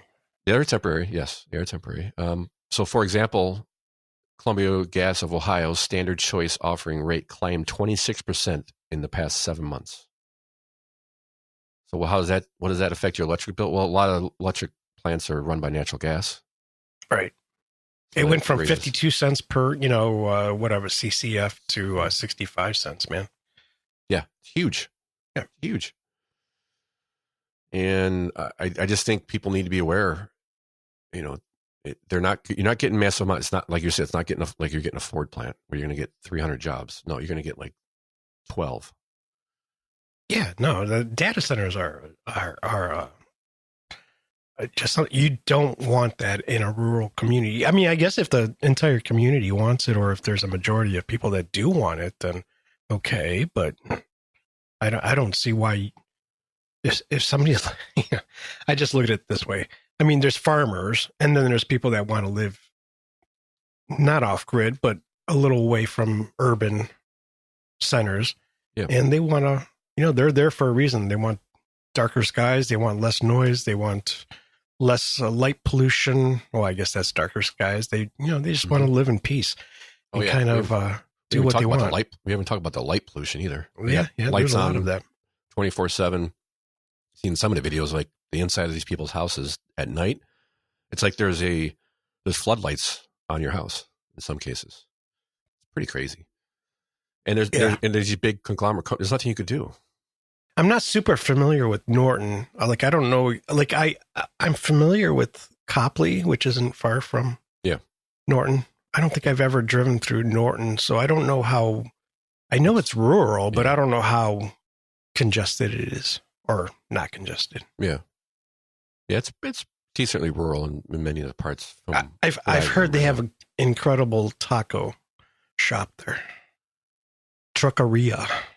Oh, I have been told about that. Yes. I don't know if I've ever been there. No, I haven't been there yet, but it is like, I do there. drive by every once in a while. And I do want to stop there and get tacos. A little off subject, but tacos are never off subject. I heard they're incredible. Like they're almost like gourmet tacos. So I hope to stop there. And, the other issue is supply and demand. So you do have more demand. The highest demand, I think they said last year, America produced the most energy it ever has, and demand is outpacing that still. And most of that's because of the data center. The data center, but it's not just Ohio in this region. It's all over the country. There's thousands being promoted or started, or at least projected to be started. And the other, so supply and demand is another issue. So currently, from my quick search, there's about a dozen power plants either proposed, under construction, or about to start in Ohio. And I think 4 or 5 or 6 hydroelectric plants. Mostly going to be natural gas, which will probably raise the price of gas as they start using it more and more, I would imagine. But we just went through like 10 years of decommissioning a whole bunch of power plants in Ohio. We've torn down massive, coal-fired power plants that were mainly there for peak are gone. Nuclear power plants have been shut down. I think they're still keep one of them open, I think, or they've. That's where we should be building stuff. Right. Now, since one of the, I think it was this article, it mentions, or I read 4 or 5 on this subject. So sometimes they all start to mix together. That they were mentioning that there's a proposal out there to take the either current or recently decommissioned coal-fired power plants and turn them into small nuclear plants. Really? Yeah. I guarantee it's going nowhere. Yeah, but it's a good idea. It's already an industrial site. It's already where there's a power plant at. So it's actually way cleaner and way more reliable. I know everybody freaks out when you say the word nuclear, but yeah, no, it's safer and it's cleaner. It's all around better. Yeah. So there is there's that, I guess. And so keep an eye out what's going on in your community. Check out citizenportal.ai. We'll put the link in the show notes in the blog post, and you could check it out. And what is this site, Tom? It keeps track of it. It just organizes all the meetings, local meetings, and things happening. Like you could get hyper local. Like you could, if you're in Norton, you could check out what the city council is doing and stuff like that. Oh, yeah, you can break it down per city. Good. And I think they put the meetings online and all that too. So I've had it saved for a while because I'm pretty sure the guy who started this was on Tim Pool about a year ago or more even, and I just haven't kept track of it because it is super micro local, you know. Yeah, hyper local. And if your city already has streams their city council meetings, which a lot do now since COVID. A lot of them started beforehand, but during COVID, they really ramped it up. It will be on there, I guess. It's kind of like an archive of it. For how long, I'm not sure, but they have a free side and a paid version. Gives you a little more access, a little more, I think, searching capabilities and that kind of stuff. This is where you gotta check things out. You gotta be on top of it. If you see something, send us to us. Something fishy going on in your city council meeting, let us know. Maybe we'll put it in the show because it's if it's happened in one city, a lot of times it duplicates in other places. So might be a good place to just check it out every once in a while, see what's going on in your local city or your surrounding cities. Because you could have a data center in the other city, and there actually one of the reports I did read was they were in one county and their property bordered the other county, and they had zero say in the data center because it was in the next county. Yeah, I think even Norton. Horrible. I think Norton's partly in Summit, but then it butts up. I think part of Wayne County actually gets into Norton too. So people in Wayne County might have been screwed over too. And just to push the point that's happening everywhere, I'm reading an article. I saved it for next week. I don't know if we'll get to it or maybe push it off another week, depending on what happens. But Lorain County is currently debating what they call a mega site. So they want to take a whole bunch of farmland and rezone it and then offer it up for sale. I'm assuming with the permission of the owners, or they've already got this worked out, and they want to have a mega tech site. It's a data center site. I mean, they want a mega. I think they call it a mega technology campus or a technology campus or something. It's data centers or noise or Amazon warehouses or whatever. It's going to be that kind of stuff. And they're currently debating it in Lorain County right now, going back and forth with it to see what they want to do. And it's everywhere. It's north, south, east, west. Yeah. Anywhere they could find some land. So check out citizenportal.ai if you want to really get in the weeds on your city. All right, on to our next. I think we have, what's on our next one? Oh yeah, it's the Ohio Spotlight. So lame. We got to add a little. Oh, I skipped over one though. Did you? We could do it right afterwards. Yeah, we'll do it after. That's fine. What were you gonna say? Oh, we got to add something to add Spotlight. Yeah, sound. Yeah, it's a little.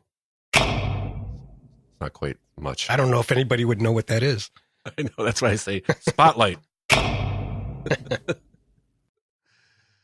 When I was like, I'm looking up Spotlight sound effect, but I'm not sure what that would be.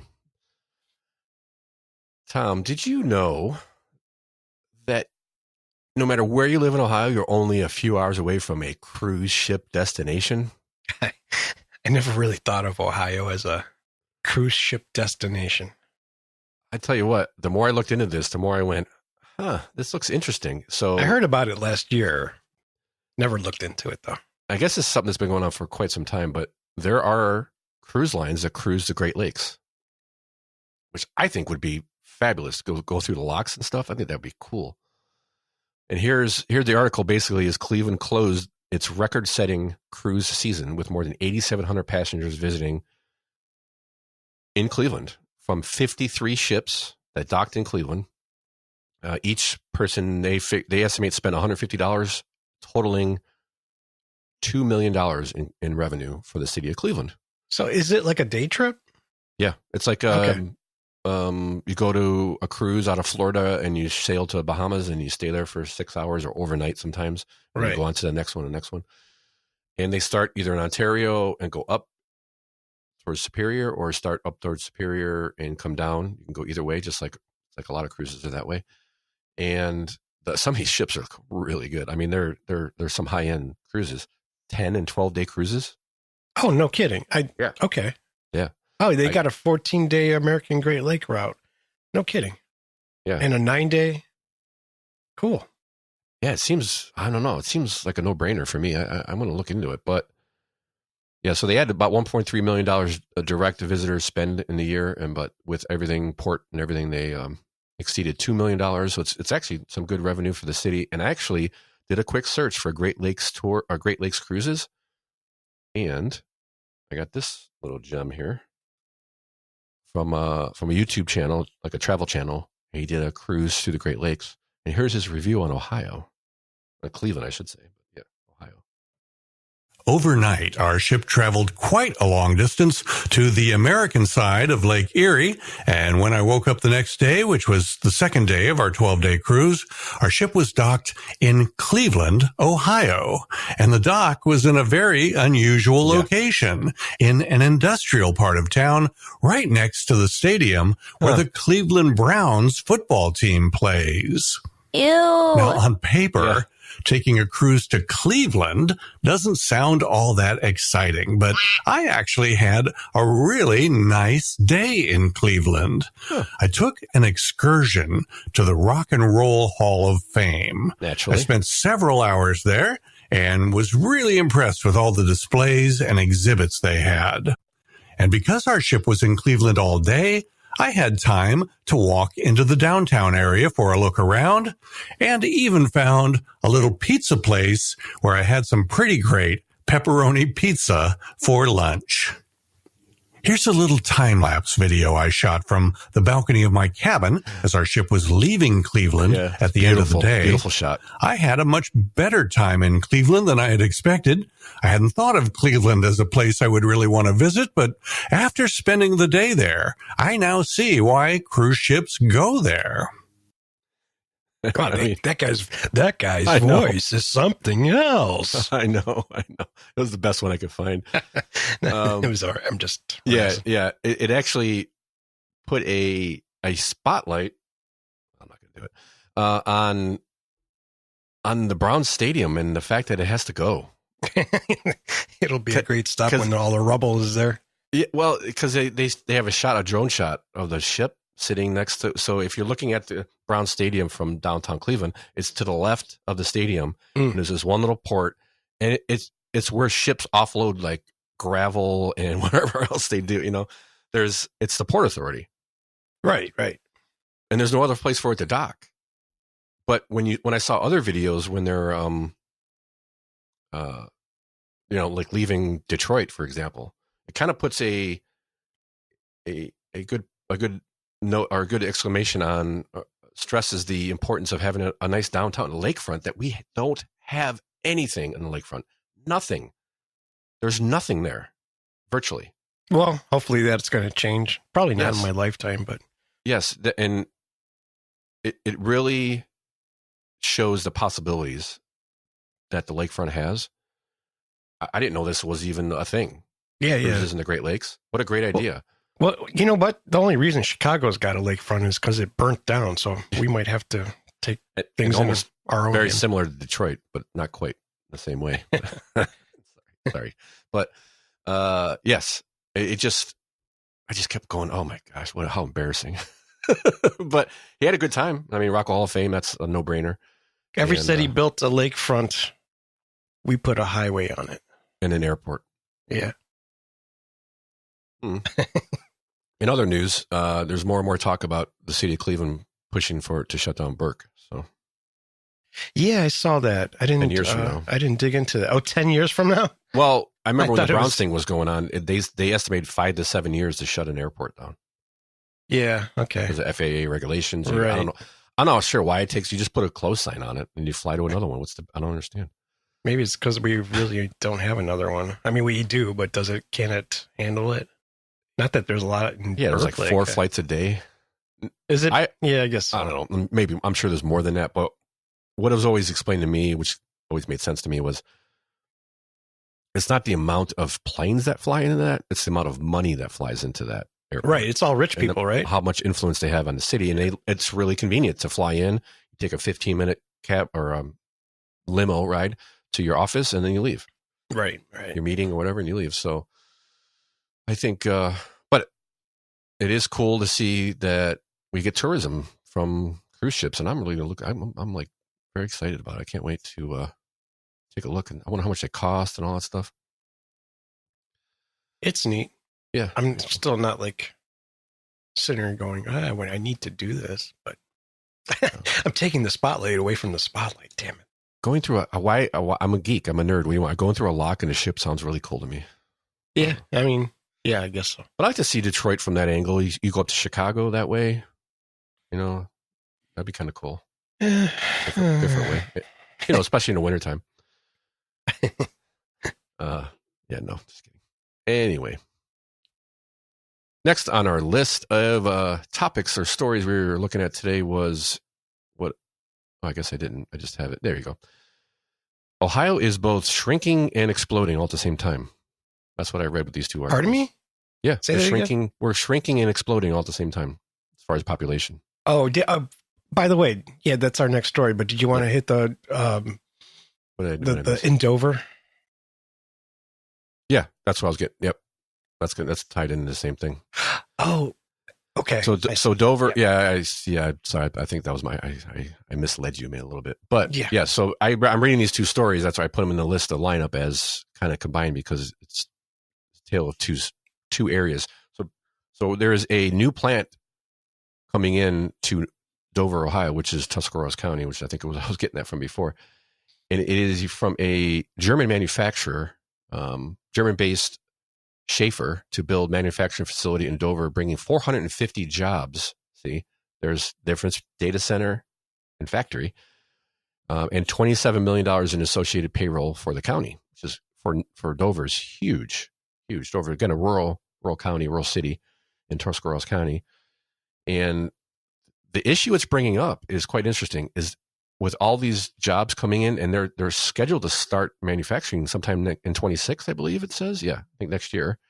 And then 130,000 square foot plant in North Worcester Avenue. It's phase one of a large project, approximately $200 million build out, Dover mayor says. But they need houses. They need 3,000 new homes. They said 1,000 homes in Dover and New Philly. Yeah. And another 2,000 throughout the county in the next 5 years. That's a lot. Yeah. I was there yesterday. Oh, yeah? In Dover. Yeah, we took a ride through. We went through Mohican and then headed towards Sugar Creek, and then we ended up in Dover for dinner. And yeah, they do need something there because it's kind of just it looks like a low, lower income. There's not a lot area. There. There's not a lot there. So this is good, but it brings up a lot of. So here's a comparison. When they're building a data center, they're not running into a housing issue for all the employees that they have to employ. So big difference. And so they're saying a lot of white collar jobs are going to be well above the $125,000 range, and some of the production positions can easily be $70,000 and up for salaries. But they're now going to have to push pretty hard in the next year to get some houses built. If they don't, I'm not sure. Will some of those jobs be outsourced? That kind of stuff, maybe temporarily. Office jobs and stuff that they might be able to do off-site. So I'm reading this Tuscarawas Economic Development Corporation. The housing's about 15,000 people commute to Tuscarawas County for work, and they want to make that. They want to get more people who live in Tuscarawas County these jobs than people commuting in, which is probably what may happen. What does this company manufacture? It doesn't say. It just says a German-based manufacturing facility. They probably data centers.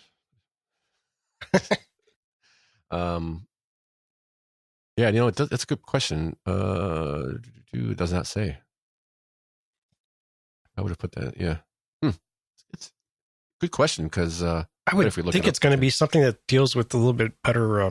Like maybe stainless steel and stuff like that. So, for example, the mayor says between 2008 and 2020, that's 12 years, Tuscarawas County only saw a net gain of 35 homes. Yeah, there's nothing there, man. That's a huge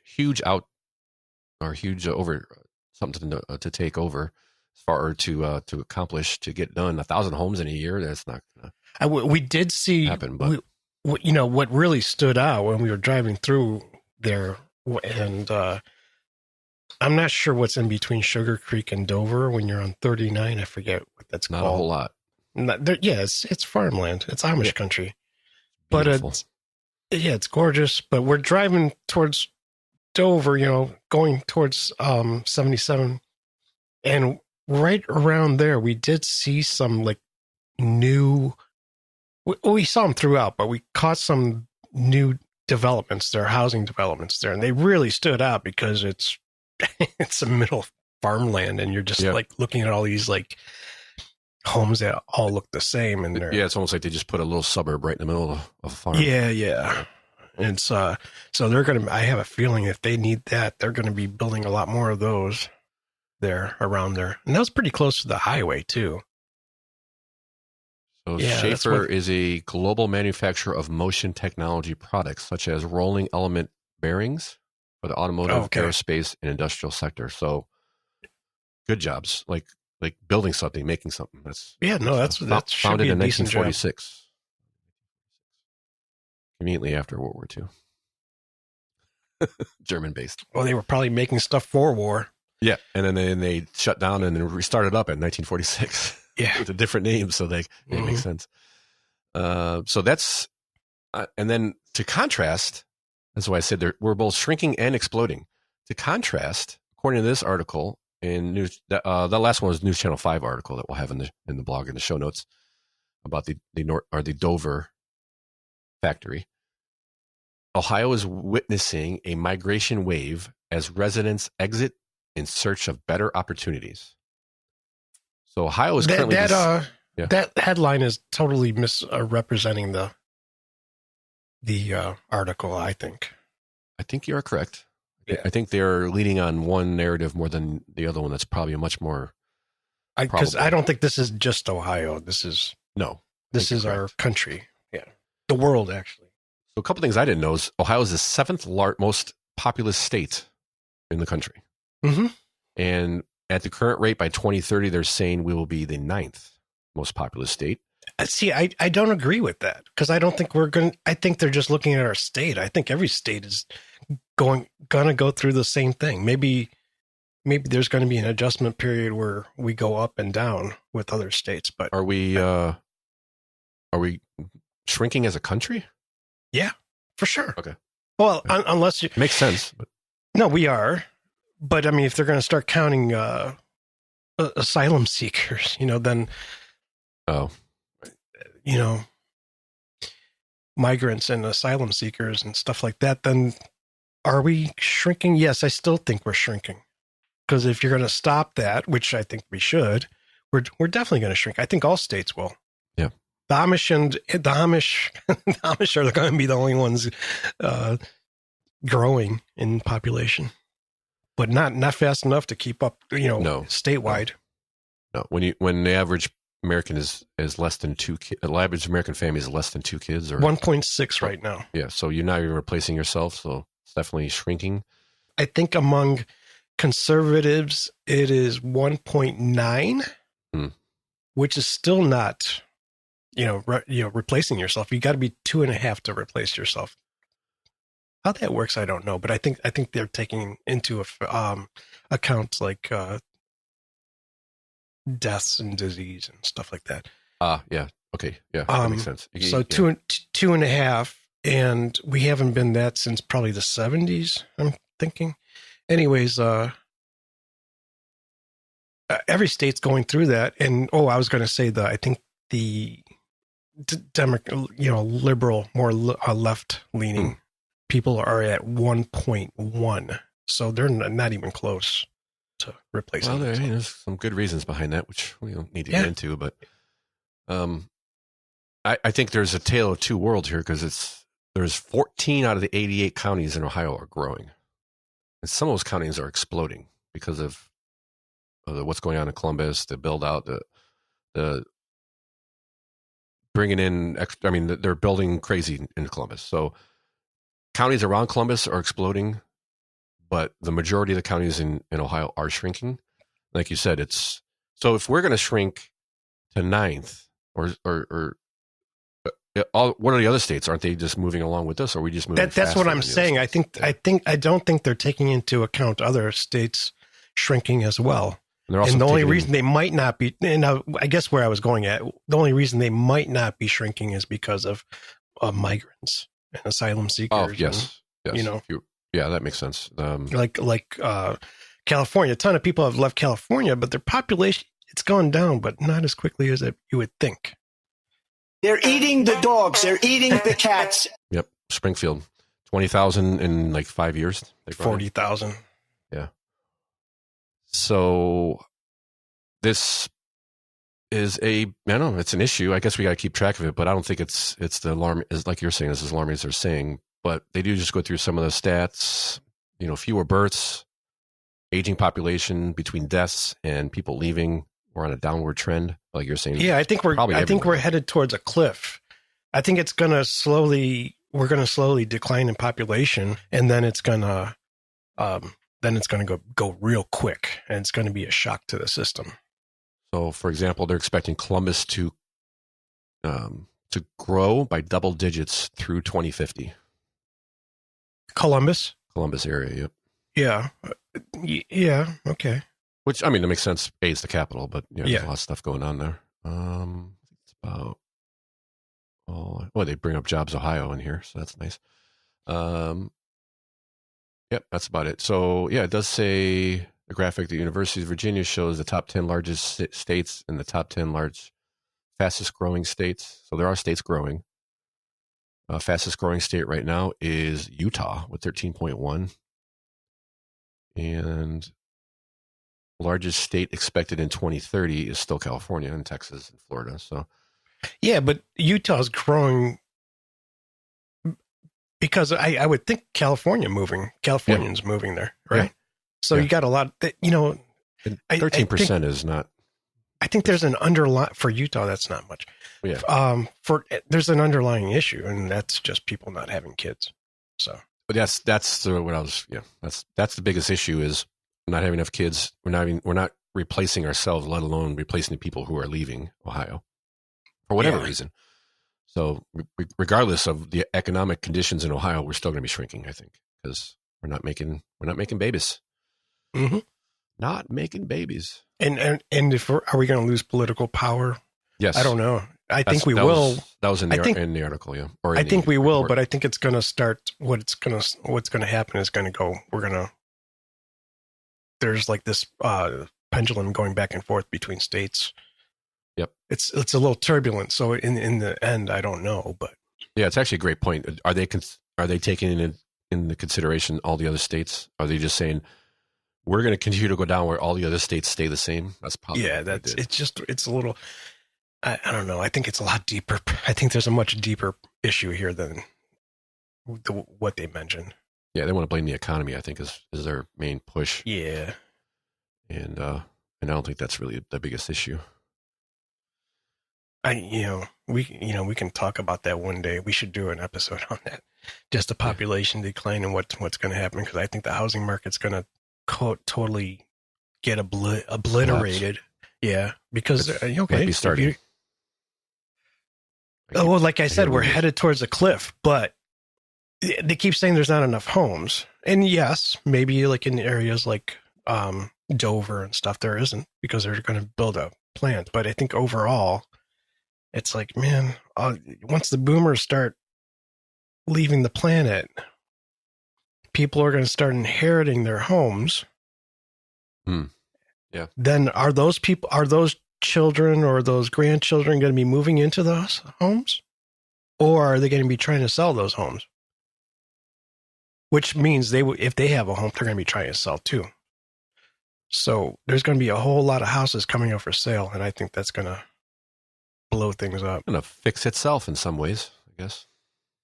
Yeah, until there's not enough people to do jobs that you need done. Yeah, and some ways we're already there. Kind of, yeah. It depends on where you're looking at. Yeah, it's getting there. Yeah. A lot of these big construction projects in the air. I mean, they're relying on out of state labor because there's just not enough. there's plenty of people to do the labor. There's not enough people who want to do the labor or willing to start a career or whatever. So I think that's going to slowly turn around, but I still think there's going to be a shortage. Yeah, could be helped by the lack of SNAP benefits. Maybe, right? Might push some that are on the edge to do a little bit more for themselves. Right. All right. Well, if you think there's anything you can add to that discussion, population, energy spikes, data centers, anything like that, send us an email, crookedrivercast@gmail.com. If you want to look further into these stories, you check out crookedrivercast.com. Check out the website. We got blog posts there. We got links and in the show notes and all that fun stuff. I think you could check us out on X. If you're wondering where to get through the website, obviously you can go click on X, but just keep in mind, what does everybody love? Me love cookie! All right. Well, if you follow us on X, you'll understand. Maybe you'll understand. Maybe, but it's just my favorite monster is Cookie Monster. So, I mean, if you got to have a favorite monster, I mean, it's Cookie Monster. Always been. All right. So share the show with your friends. Tell people about it. We really appreciate it. We do appreciate you listening and taking the time to listen to us talk about the news in Ohio. Next on our list of voucher update. So we have school voucher program update for 2025. And what's the update? The update is, Ohio spent more than $1 billion on private vouchers for the 2025 fiscal year, the second full year of nearly universal school vouchers. So their total amount of 5 private school voucher programs, there's 5, I didn't know this, was about $1.09 billion, according to Ohio Department of Education and Workforce. Nearly half that money went to the Education Choice Expansion Vouchers, which expands it to anybody who wants to apply, and then it's based on your income and kind of dictates how much you will get as a scholarship from the state.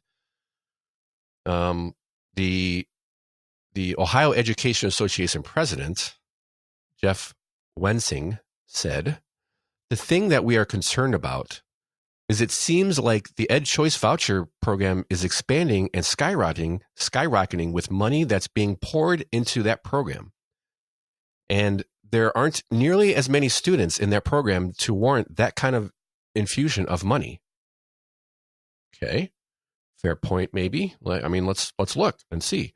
Well, in the article, so there's 5 different programs. There's one for autism, and there's one for students who have individualized education programs, so IEP, so special needs. You have the Cleveland Scholarship, which this is how this all started, which was with the Cleveland, you get in a lottery and you get a voucher from the state because the Cleveland public schools were so bad. They haven't got a whole lot better.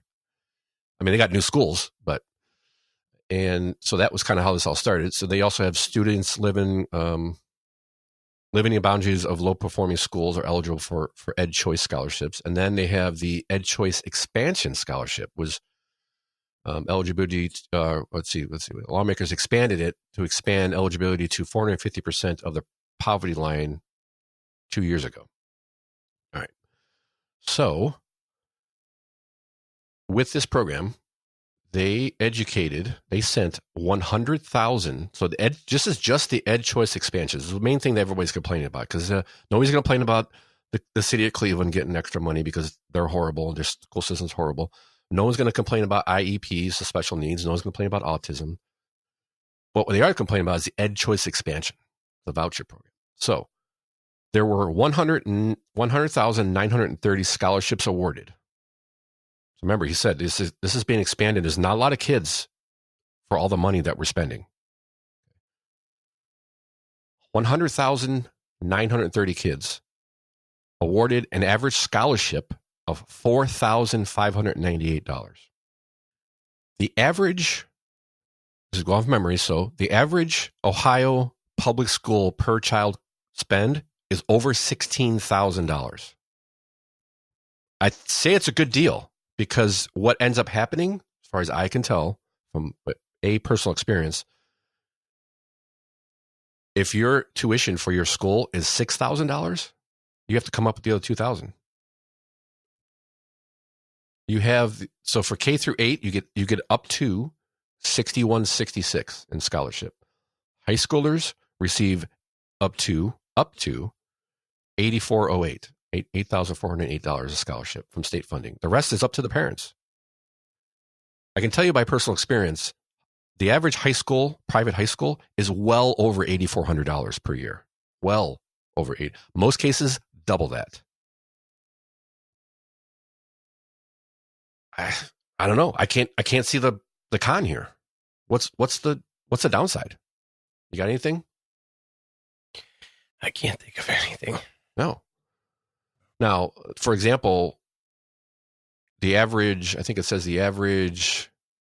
autism is $26,000.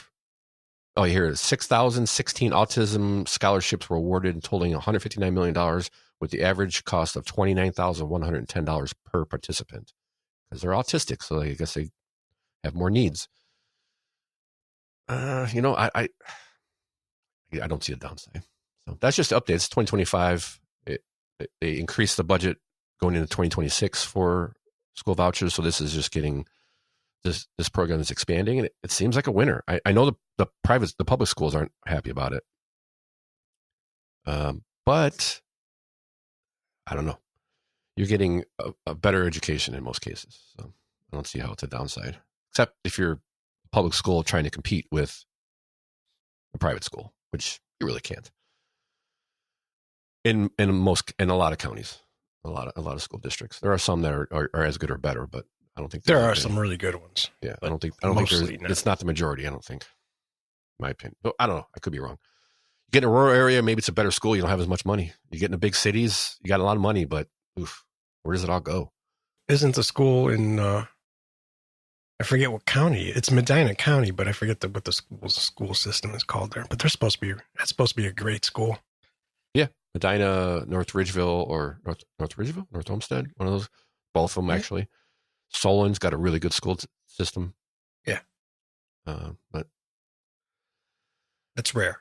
Yeah, it's rare. I did pull a story for next week where there's a bill proposed to me right so far. I've just barely read through it. It sounds like the best proposal I've heard so far, as far as besides abolishing all property tax and starting over with different taxes. This is about as close as I've seen to something that would be good. Really? So we'll get into it next week. I got to read into it more and see. But all right. Speaking of money and the county and not having enough cash, they need more money for schools. The Cuyahoga County's got a bunch of cash they don't know what to do with, and they're going to give it back to the cities and school districts. Here's the article from Spectrum News 13. It says here, what do you need to know? The county is returning $35 million in real estate assessment funds to cities, school districts, and other taxing authorities. The money has been collected as a part of the sextennial reappraisal approach. Oh, hey now. Reappraisal process. However, reduced costs led to a surplus that began the return, which helped give the return. And I'm wondering, Cuyahoga County's in some pretty, they're in debt. I mean, I'm all for giving money back if it needs to, but I don't understand. You've got billions of dollars in debt, but yet you've got this money. Can they not use it to pay off debt? Can they not use it for other places? I mean, again, I'm glad they have the money back, but it seem odd to you in any way? Like, county's got lots of debt, but they've got a surplus, and they're going to give it back to the counties. Is it just because it wasn't collected for what they're in debt for? That's what I'm wondering. I mean, that could be an easy explanation. They can't use it for anything else. Yeah. Although it is the county. They make the rules that they play under. So it's not like they couldn't do something to change it.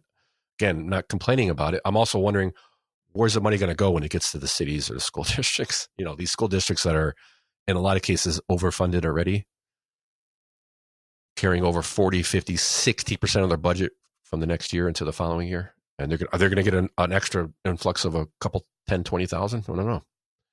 So just a quick one that kind of stuck out to me. Like, I heard they're in financial straits. Like they're cutting Medicaid, or they're cutting certain services because they're anticipating, a loss in revenue and stuff like that. I keep reading, so weird. But like you said, it probably just kind of comes down to that they're not allowed to.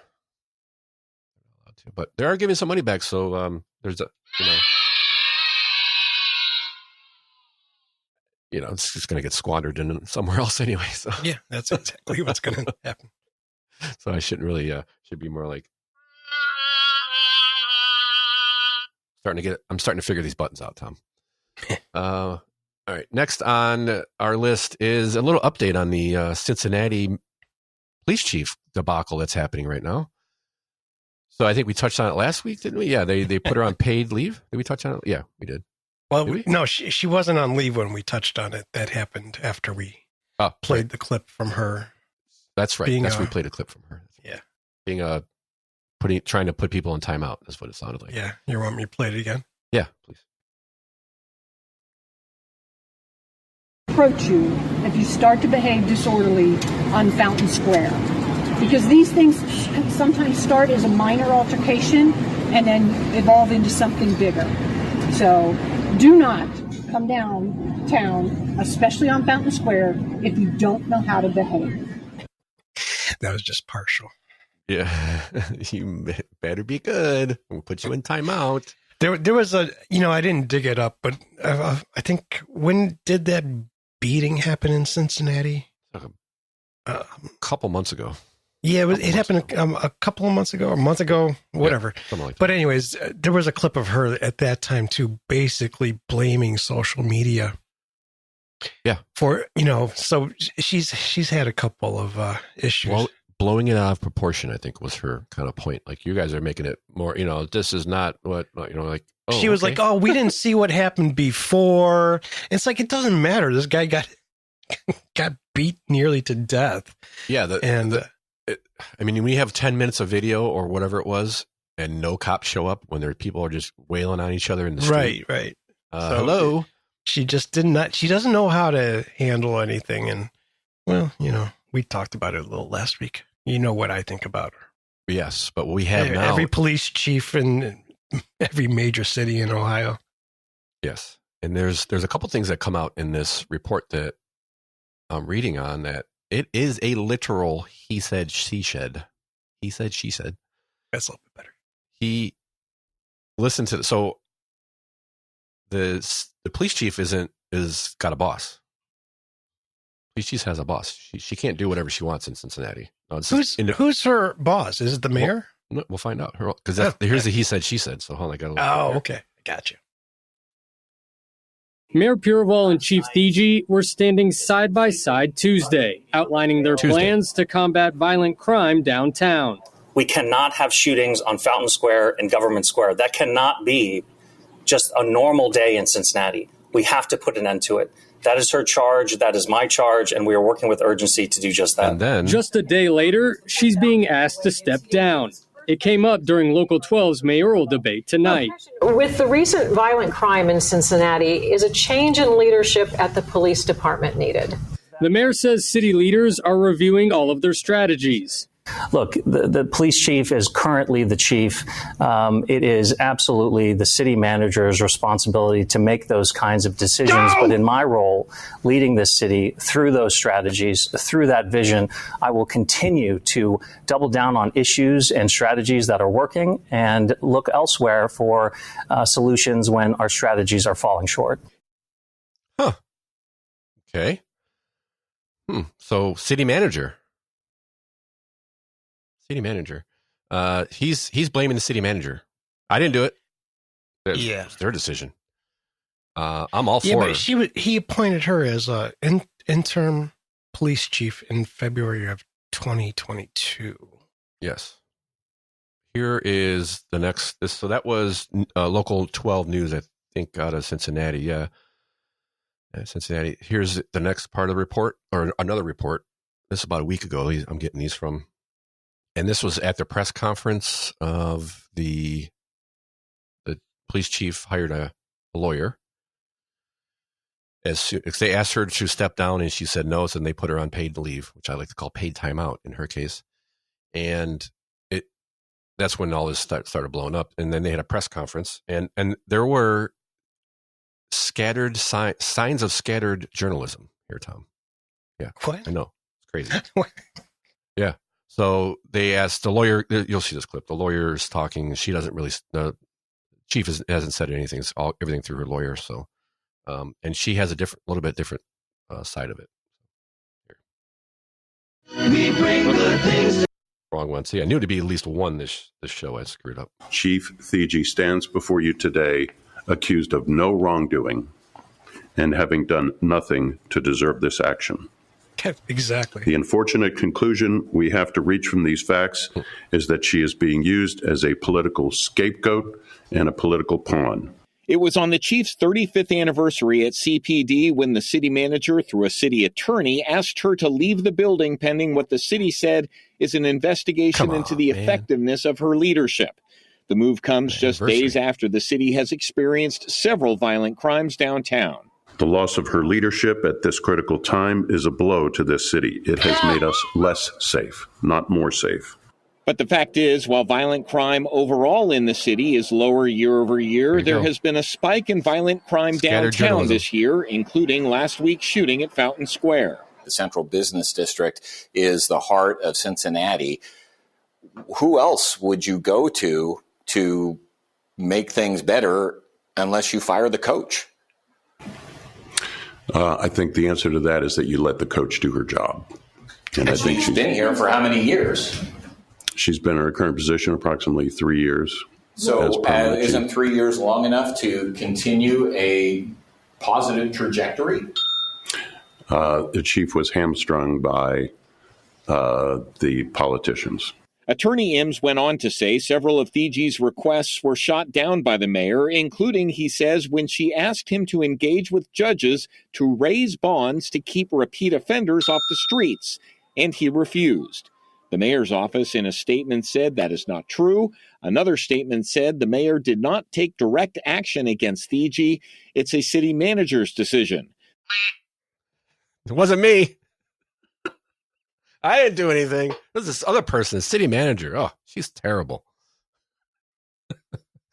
So this is a classic he said, she said. Literally. Because she's saying I've been handcuffed. And he's saying, no, you haven't. So what's the head of the police union agrees and says, yeah, that they either need to repeal. There's a bill they need to repeal, which puts the chief under the purview of the mayor's office or the city manager's office. To me, they got to be similar, if not the same thing. Get rid of that or get a new mayor. That's what the police union said.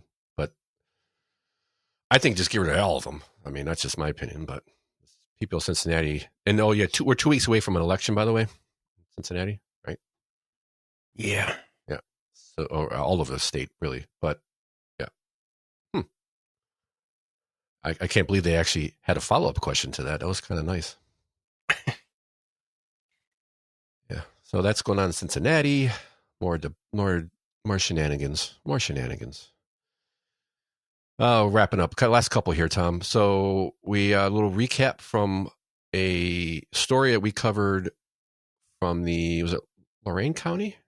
Ashland. Ashland, excuse me, Larry. I'm getting my stories mixed together. So Ashland County we had the Ashland County Fair. This was what, a week or so after Charlie Kirk's assassination? 2 weeks, maybe? And was it before or after? I thought it was after. It was after. The news story came out after. Yeah. But true. Yeah. Yeah, I don't know if it was before or after, but regardless, it was. Yeah. So they had a stand. They had their normal stand at the Ashland County Fair, opposite the Republican GOP, But the slight difference in stands is one had some buttons that you can, I guess, buy or take or donate to get that some people took offense of because they were buttons at the Ashland County Democrat booth had messages about Donald Trump like, is he dead yet? Or one day we will wake up to his obituary alongside he's not my president and we will survive. And also 8647, which they didn't mention in this article. Yes, 8647. So they were asked to leave, and I guess the Ashland Democratic Party offered to take the buttons away, and they were like, no, just leave.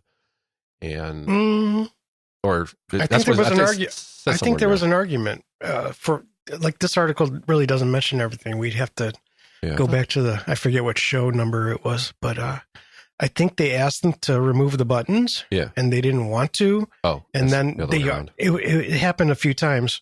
Oh, here, and then they eventually asked them to leave. And well, they're arguing the buttons are protected by the First Amendment.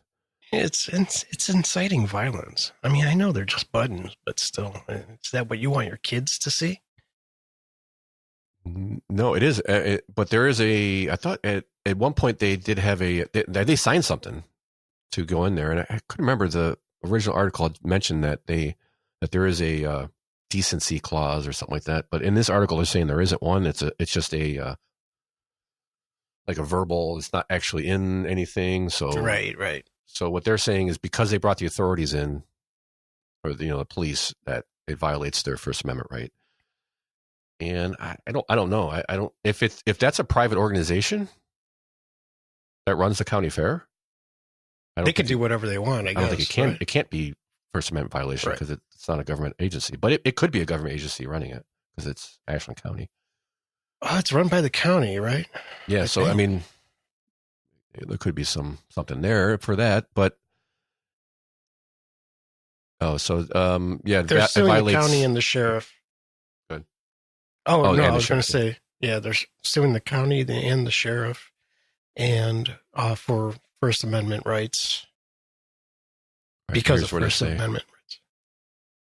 Yeah, it said yet the fair officials and sheriff's deputies forced them to leave for violating the unwritten family-friendly standard. Okay, we'll see how that goes, but that's the update. They're suing them. I think they're suing them for removing them from the fair, and they're also suing them for retaliatory Secret Service referral. Oh, that's right. Yes, thank you. Yeah, thank you. Yeah, because they reported him to the Secret Service. Yeah, because that's a threat to the president. Is he dead yet? That's one day we'll wake up to 8647. That's what you're supposed to do. I think. I mean, if they wanted to sell those buttons online or something, I guess I'm kind of like, okay, I guess, or I can't stop you, but doing that in a county fair, I don't know. It doesn't make sense to me. It's like, what rock did you crawl from? I mean, it's like, well, it kind of shows the differences, and they think that's okay. I mean, we saw the reaction to all that's happened over the last few months, and I understand. But if I'm they're in their own bubble. If I'm a parent, I don't want to sit there and have to explain that to my kid. Not that my kids would be stopping at any political booth, but still. But I think they don't see anything wrong with it. They don't see anything wrong with it. I think that's my point. That's how twisted. Okay, I don't even think goes that far. I don't think they're that twisted. I think they have no clue what those things mean because everybody is like over 75 years old. Oh, okay. So for them to understand what 8647 means, there's no way. Yeah, but I think they know what "is he dead yet" means. So they're Well, that's true. You're right. 8647. A lot of people wouldn't know what that means, but a lot of people over the age of the people buying Geritol, basically. Yes. I mean, which most people would stop at the political booths at the fair too. So fair point. So they're suing it. We'll see how far it goes. I'm sure. I don't know. Apparently, FBI heads of FBI didn't know what that meant either. What? Comey? Oh, that's finding that. I was just accident. I just put it up. That's right. I forgot about that. Yeah. I didn't know what 86 it just means cancel my order. Yeah. Okay. And last on our list is, let's see here. They are Hamilton County. Is it? I think it's Hamilton County, isn't it? Municipal Court Judge Ted Berry is being forced to resign, or they're going to kick him out because, speaking of Charlie Kirk, because of his social media posts on Charlie Kirk. And it's actually the article I did skim over this pretty quick, but it's pretty much basic update. There's it's Monroe Falls City Council Vice President talking about other places that people had to resign throughout the article. Check it out in the show notes. But they are. This is Ted Berry. Did you mention his name? Yes, Ted Berry. Yep. Is this guy black or white? Because I look at his picture, I can't. I think he's black. Probably. Yeah. Probably. Yeah. I'm just because he's got a fro, right? Yeah, a little bit. Okay, yeah, I'm probably. just like looking at now this is a judge, and I'm looking at the comments he made. So a white guy killed him. Color it karma. Yes. And then he writes, rest in hatred and division with a clown, with like an evil clown face after that or something. Yeah, I think that's what it is. Yep. Thank you. Yep. America is so divided on Charlie Kirk, but I'm still open to learn more. That's what somebody wrote to Ted Berry. And Ted Berry answers, he spewed hate and division. How's he feel about gun violence and gun control in hell now? Wow. This guy's a judge. A judge. Very nonpartisan, sounds like. Yeah. Oh, I'm sure you could turn that off when he gets on the stand, I'm sure. Yeah. I'm sure he says, I regret if I cause division. Bullshit. So they're making moves to impeach him and get him off. It is Hamilton County. Yeah. They start the process. They're gonna kick him out, and then I assume that they'll appoint somebody, because I think that's elected. The elected judges usually are, aren't they? Yeah. But if they don't get him out in time, well, it's not time now. The election's in November, so they'll have to appoint somebody in the meantime, probably. So there's that. That's that to finish off our list of fine stories for this week. Let's see, click that, Ashland and Hamilton County. And on to our good things segment. Chief Thigi stands before... again. We bring good things to life. All right, what do we have today? We have a kind of Cleveland focused things. Actually, not really, but one of them is. I guess there's an Instagram challenge. Instagram has challenged Clevelanders to find the cash. So here's this guy on Instagram. He challenged 50,000 followers on Instagram and TikTok and Facebook, giving clues to finding money around the city.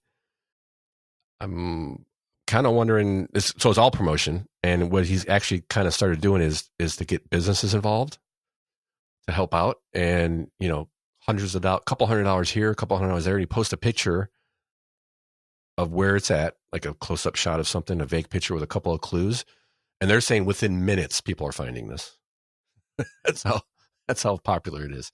Like they're having to do so much to hide where they're at, because people are so good at figuring out where it's at, and then they sit back and take videos of these people finding at least the report did in Channel 19. So they're, like tattoo salon is starting to get into a little bit. It says here, I think, and then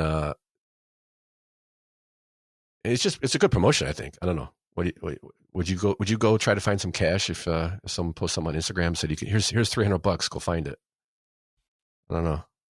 I think it might be. Am I carrying? Yeah, exactly. Well, of course. I mean, this is in Cleveland, right? Should always be carrying. Yes. This reminds me of geocaching a little bit.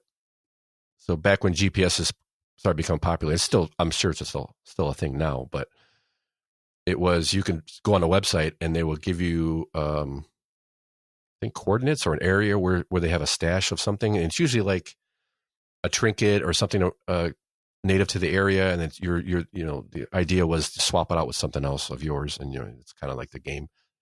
And this kind of reminds me of that, but it's not quite as detailed, because they're actually giving coordinates on that geocaching, and this guy's just giving a picture. So, but hey, people getting cash, man. People getting cash. I think doing other things too, like RTA passes and things. Oh yeah, like that. Yes, thank you. Yeah. And they're kind of. I think they own a tattoo parlor and a coffee shop. There was like 3 things. 3 or 4. Yeah, I don't have it right here. I didn't pull a clip from it, but yeah, when I was watching it, they had 3 or 4 businesses. This was kind of the way they started promoting their business, and then they're getting other businesses involved. Like they could put it in their business, and it gives them some promotion. People show. Yeah, they're putting gift cards, RTA passes, movie tickets. Yep. And I guess other businesses are chipping in also. So yeah, kind of cool. Kind of cool. Yeah. Yep. Something to I don't know, something to do maybe one day if you're finding yourself adventurous. Yeah. Okay. But yeah, good point on that. I don't know. Might. And next we have. What happens when winter comes? Like, where are they putting it? And yeah, just take a picture of a snow mound and people with shovels out there. Good luck. And last on our good things list, we have 4 Cleveland-made horror movies are about to come out, and man, there is film industry in general in Cleveland has been popping up. Superman was just here. They just filmed, not just, but they just released it not too long ago, and it was filmed here a couple years ago. And we've had Spider-Man and some of the Avengers movies filmed here. This is more of Ohio, really, because these are Ohio filmmakers making horror movies. And some of these trailers are pretty intense. It's actually a trailer out there, or a couple. These aren't low budget necessarily. These are pretty good, movies, and looks like pretty high production value. I watched one of the trailers for this one here. It's called Shelby Oaks. And Shelby Oaks was released on the 24th. So that's yesterday, is Friday released. And it's written by Boston Heights native Chris Stuckman. It was filmed in numerous locations, including Cleveland Public Library and Medina Chippewa Lake Park. So it's not just a Cleveland thing. They're doing this all over Ohio. This is a horror mystery. It follows a woman looking for her long-lost sister while dealing with the supernatural threat of their own making. That sounds kind of cool. I have the article, and there's the trailer for Shelby Oaks, which gave me the chills a couple times when I watched it. So that was good. Production looked really good. It wasn't, I'm thinking of small time productions, but nowadays it's getting easier and easier to make things look great. You don't need a ton of money to make it look great. I'll tell you what, man. I saw something on, Ian Crossland, right? Yeah. Yeah. He's posting, and I forget what AI he is using. I forget what site he's using, but he's posting these movie trailers. It's all AI, and it freaking looks incredible. Yeah. It's kind of making me sick to my stomach, because these people are putting in some real hard time and talent into this, and I'm just wondering what's going to be happening in 10 years. Yeah. Oh, yes. Because he's starring in these trailers, and I don't know. I don't know how does he just put a picture of himself and then do prompts? Yeah. I think you put a couple of pictures up there, it'll reconstruct a character for you. And I can't tell it's AI. I wouldn't be able to tell it's AI. Well, I guess if you really look closely, you can. But well, if it's an action movie, then that's most action movies. Like there's CGI, a large right? part of it that's not even there. It's all green screen a lot of times. Well, green screen, but okay, the actors are still there. He's not even acting. Oh yes, no, I get that. I'm just saying that right now, as it is, before AI, it was like 3/4 of it was digital. Right. Yeah. And so it's just progressing more, and eventually there's going to be mostly. That's what they're the contract negotiations now in the movie business and the music business. To be honest with you, are so more interesting than it used to be. There's no contract negotiations in music anymore. Yeah, and in movies, that's getting worse because they're trying to, you in a lot of cases you sign your likeness away to the movie company, and they could take it, and put it in AI and make their own you. Mm-hmm. And there's all kinds of sticky things behind that. But yeah, anyway. I'm looking at these screen captures from the movies. They look amazing. The lighting and there's another one. Yeah. Another one called Sweetest Day. It's release date to be announced. It's in post production right now. It was filmed in Warren, Ohio. The movie follows Mindy confronting an undead Confederate soldier that she faced off against before. Huh. So that was in Warren. There's 3 or 4 of them. There's 4 different ones in there, and there's one Beneath the Light. Beneath the Light's already out, October 14th. Yeah. Oh, to be announced. There's a post-production movie called Buddy. Oh, they might wait till next year. The horror comedy starring Kristen Milotti. Yeah, it's a good one. I'm gonna let you do that. Filmed in Cleveland this summer. It's a group of kids confront spooky events that test their courage and friendship. Produced by Tyler Davidson. Now in post-production. Yeah, that's cool. That's awesome. Yeah, it's in, I wonder, are that time of the season. actor? Pardon me? That time of year. Well, yeah, that's why I'm thinking Buddy's going to come out next year for Halloween because there's no release date. Yeah, it's too close. But I'm wondering, are they using all the talent from local? Because that's the hard part, right? Because you could find good technical people to do the film, the actual filming and direct. Like even, you could find how many directors do you need really?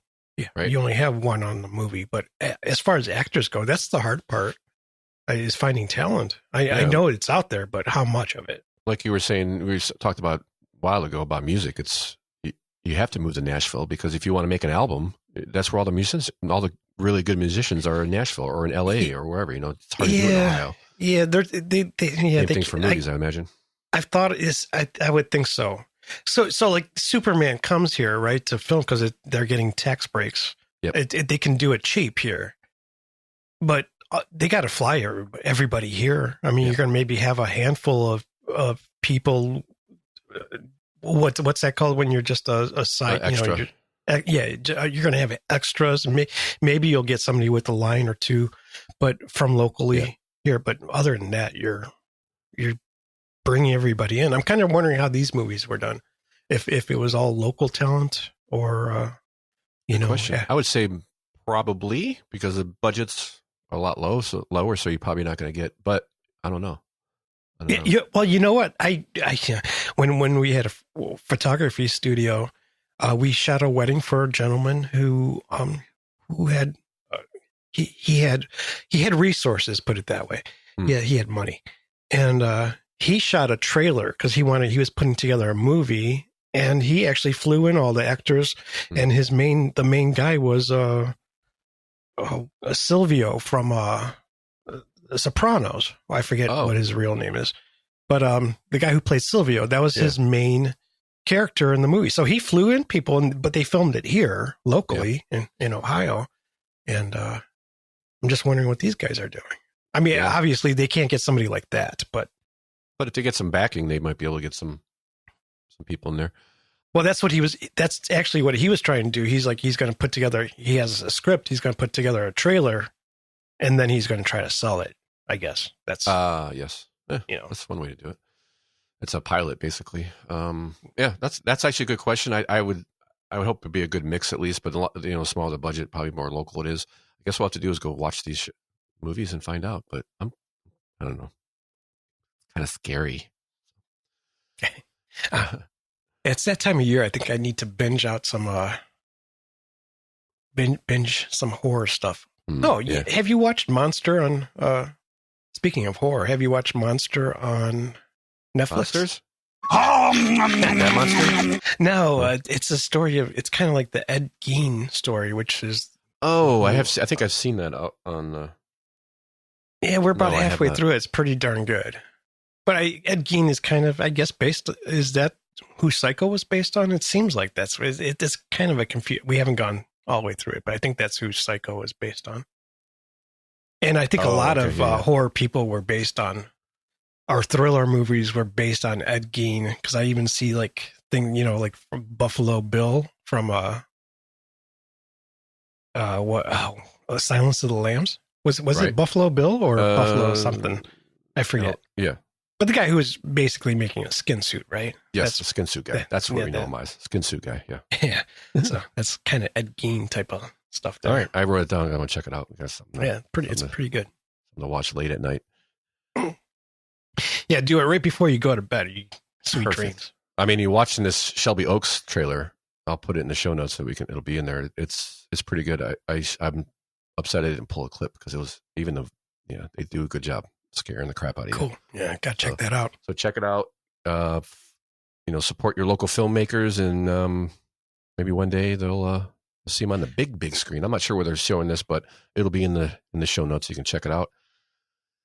And on that happy note, we got a lot of show notes today, so that's good. Go check it out. The website, check out the blog post. Read into the stories that we're reading into. If we're leaving anything out you think is important, shoot us an email, crookedrivercast@gmail.com. Share the show. Share it with your friends. Leave us a comment. We really appreciate you listening. And on that note, we'll talk to you next week. Peace.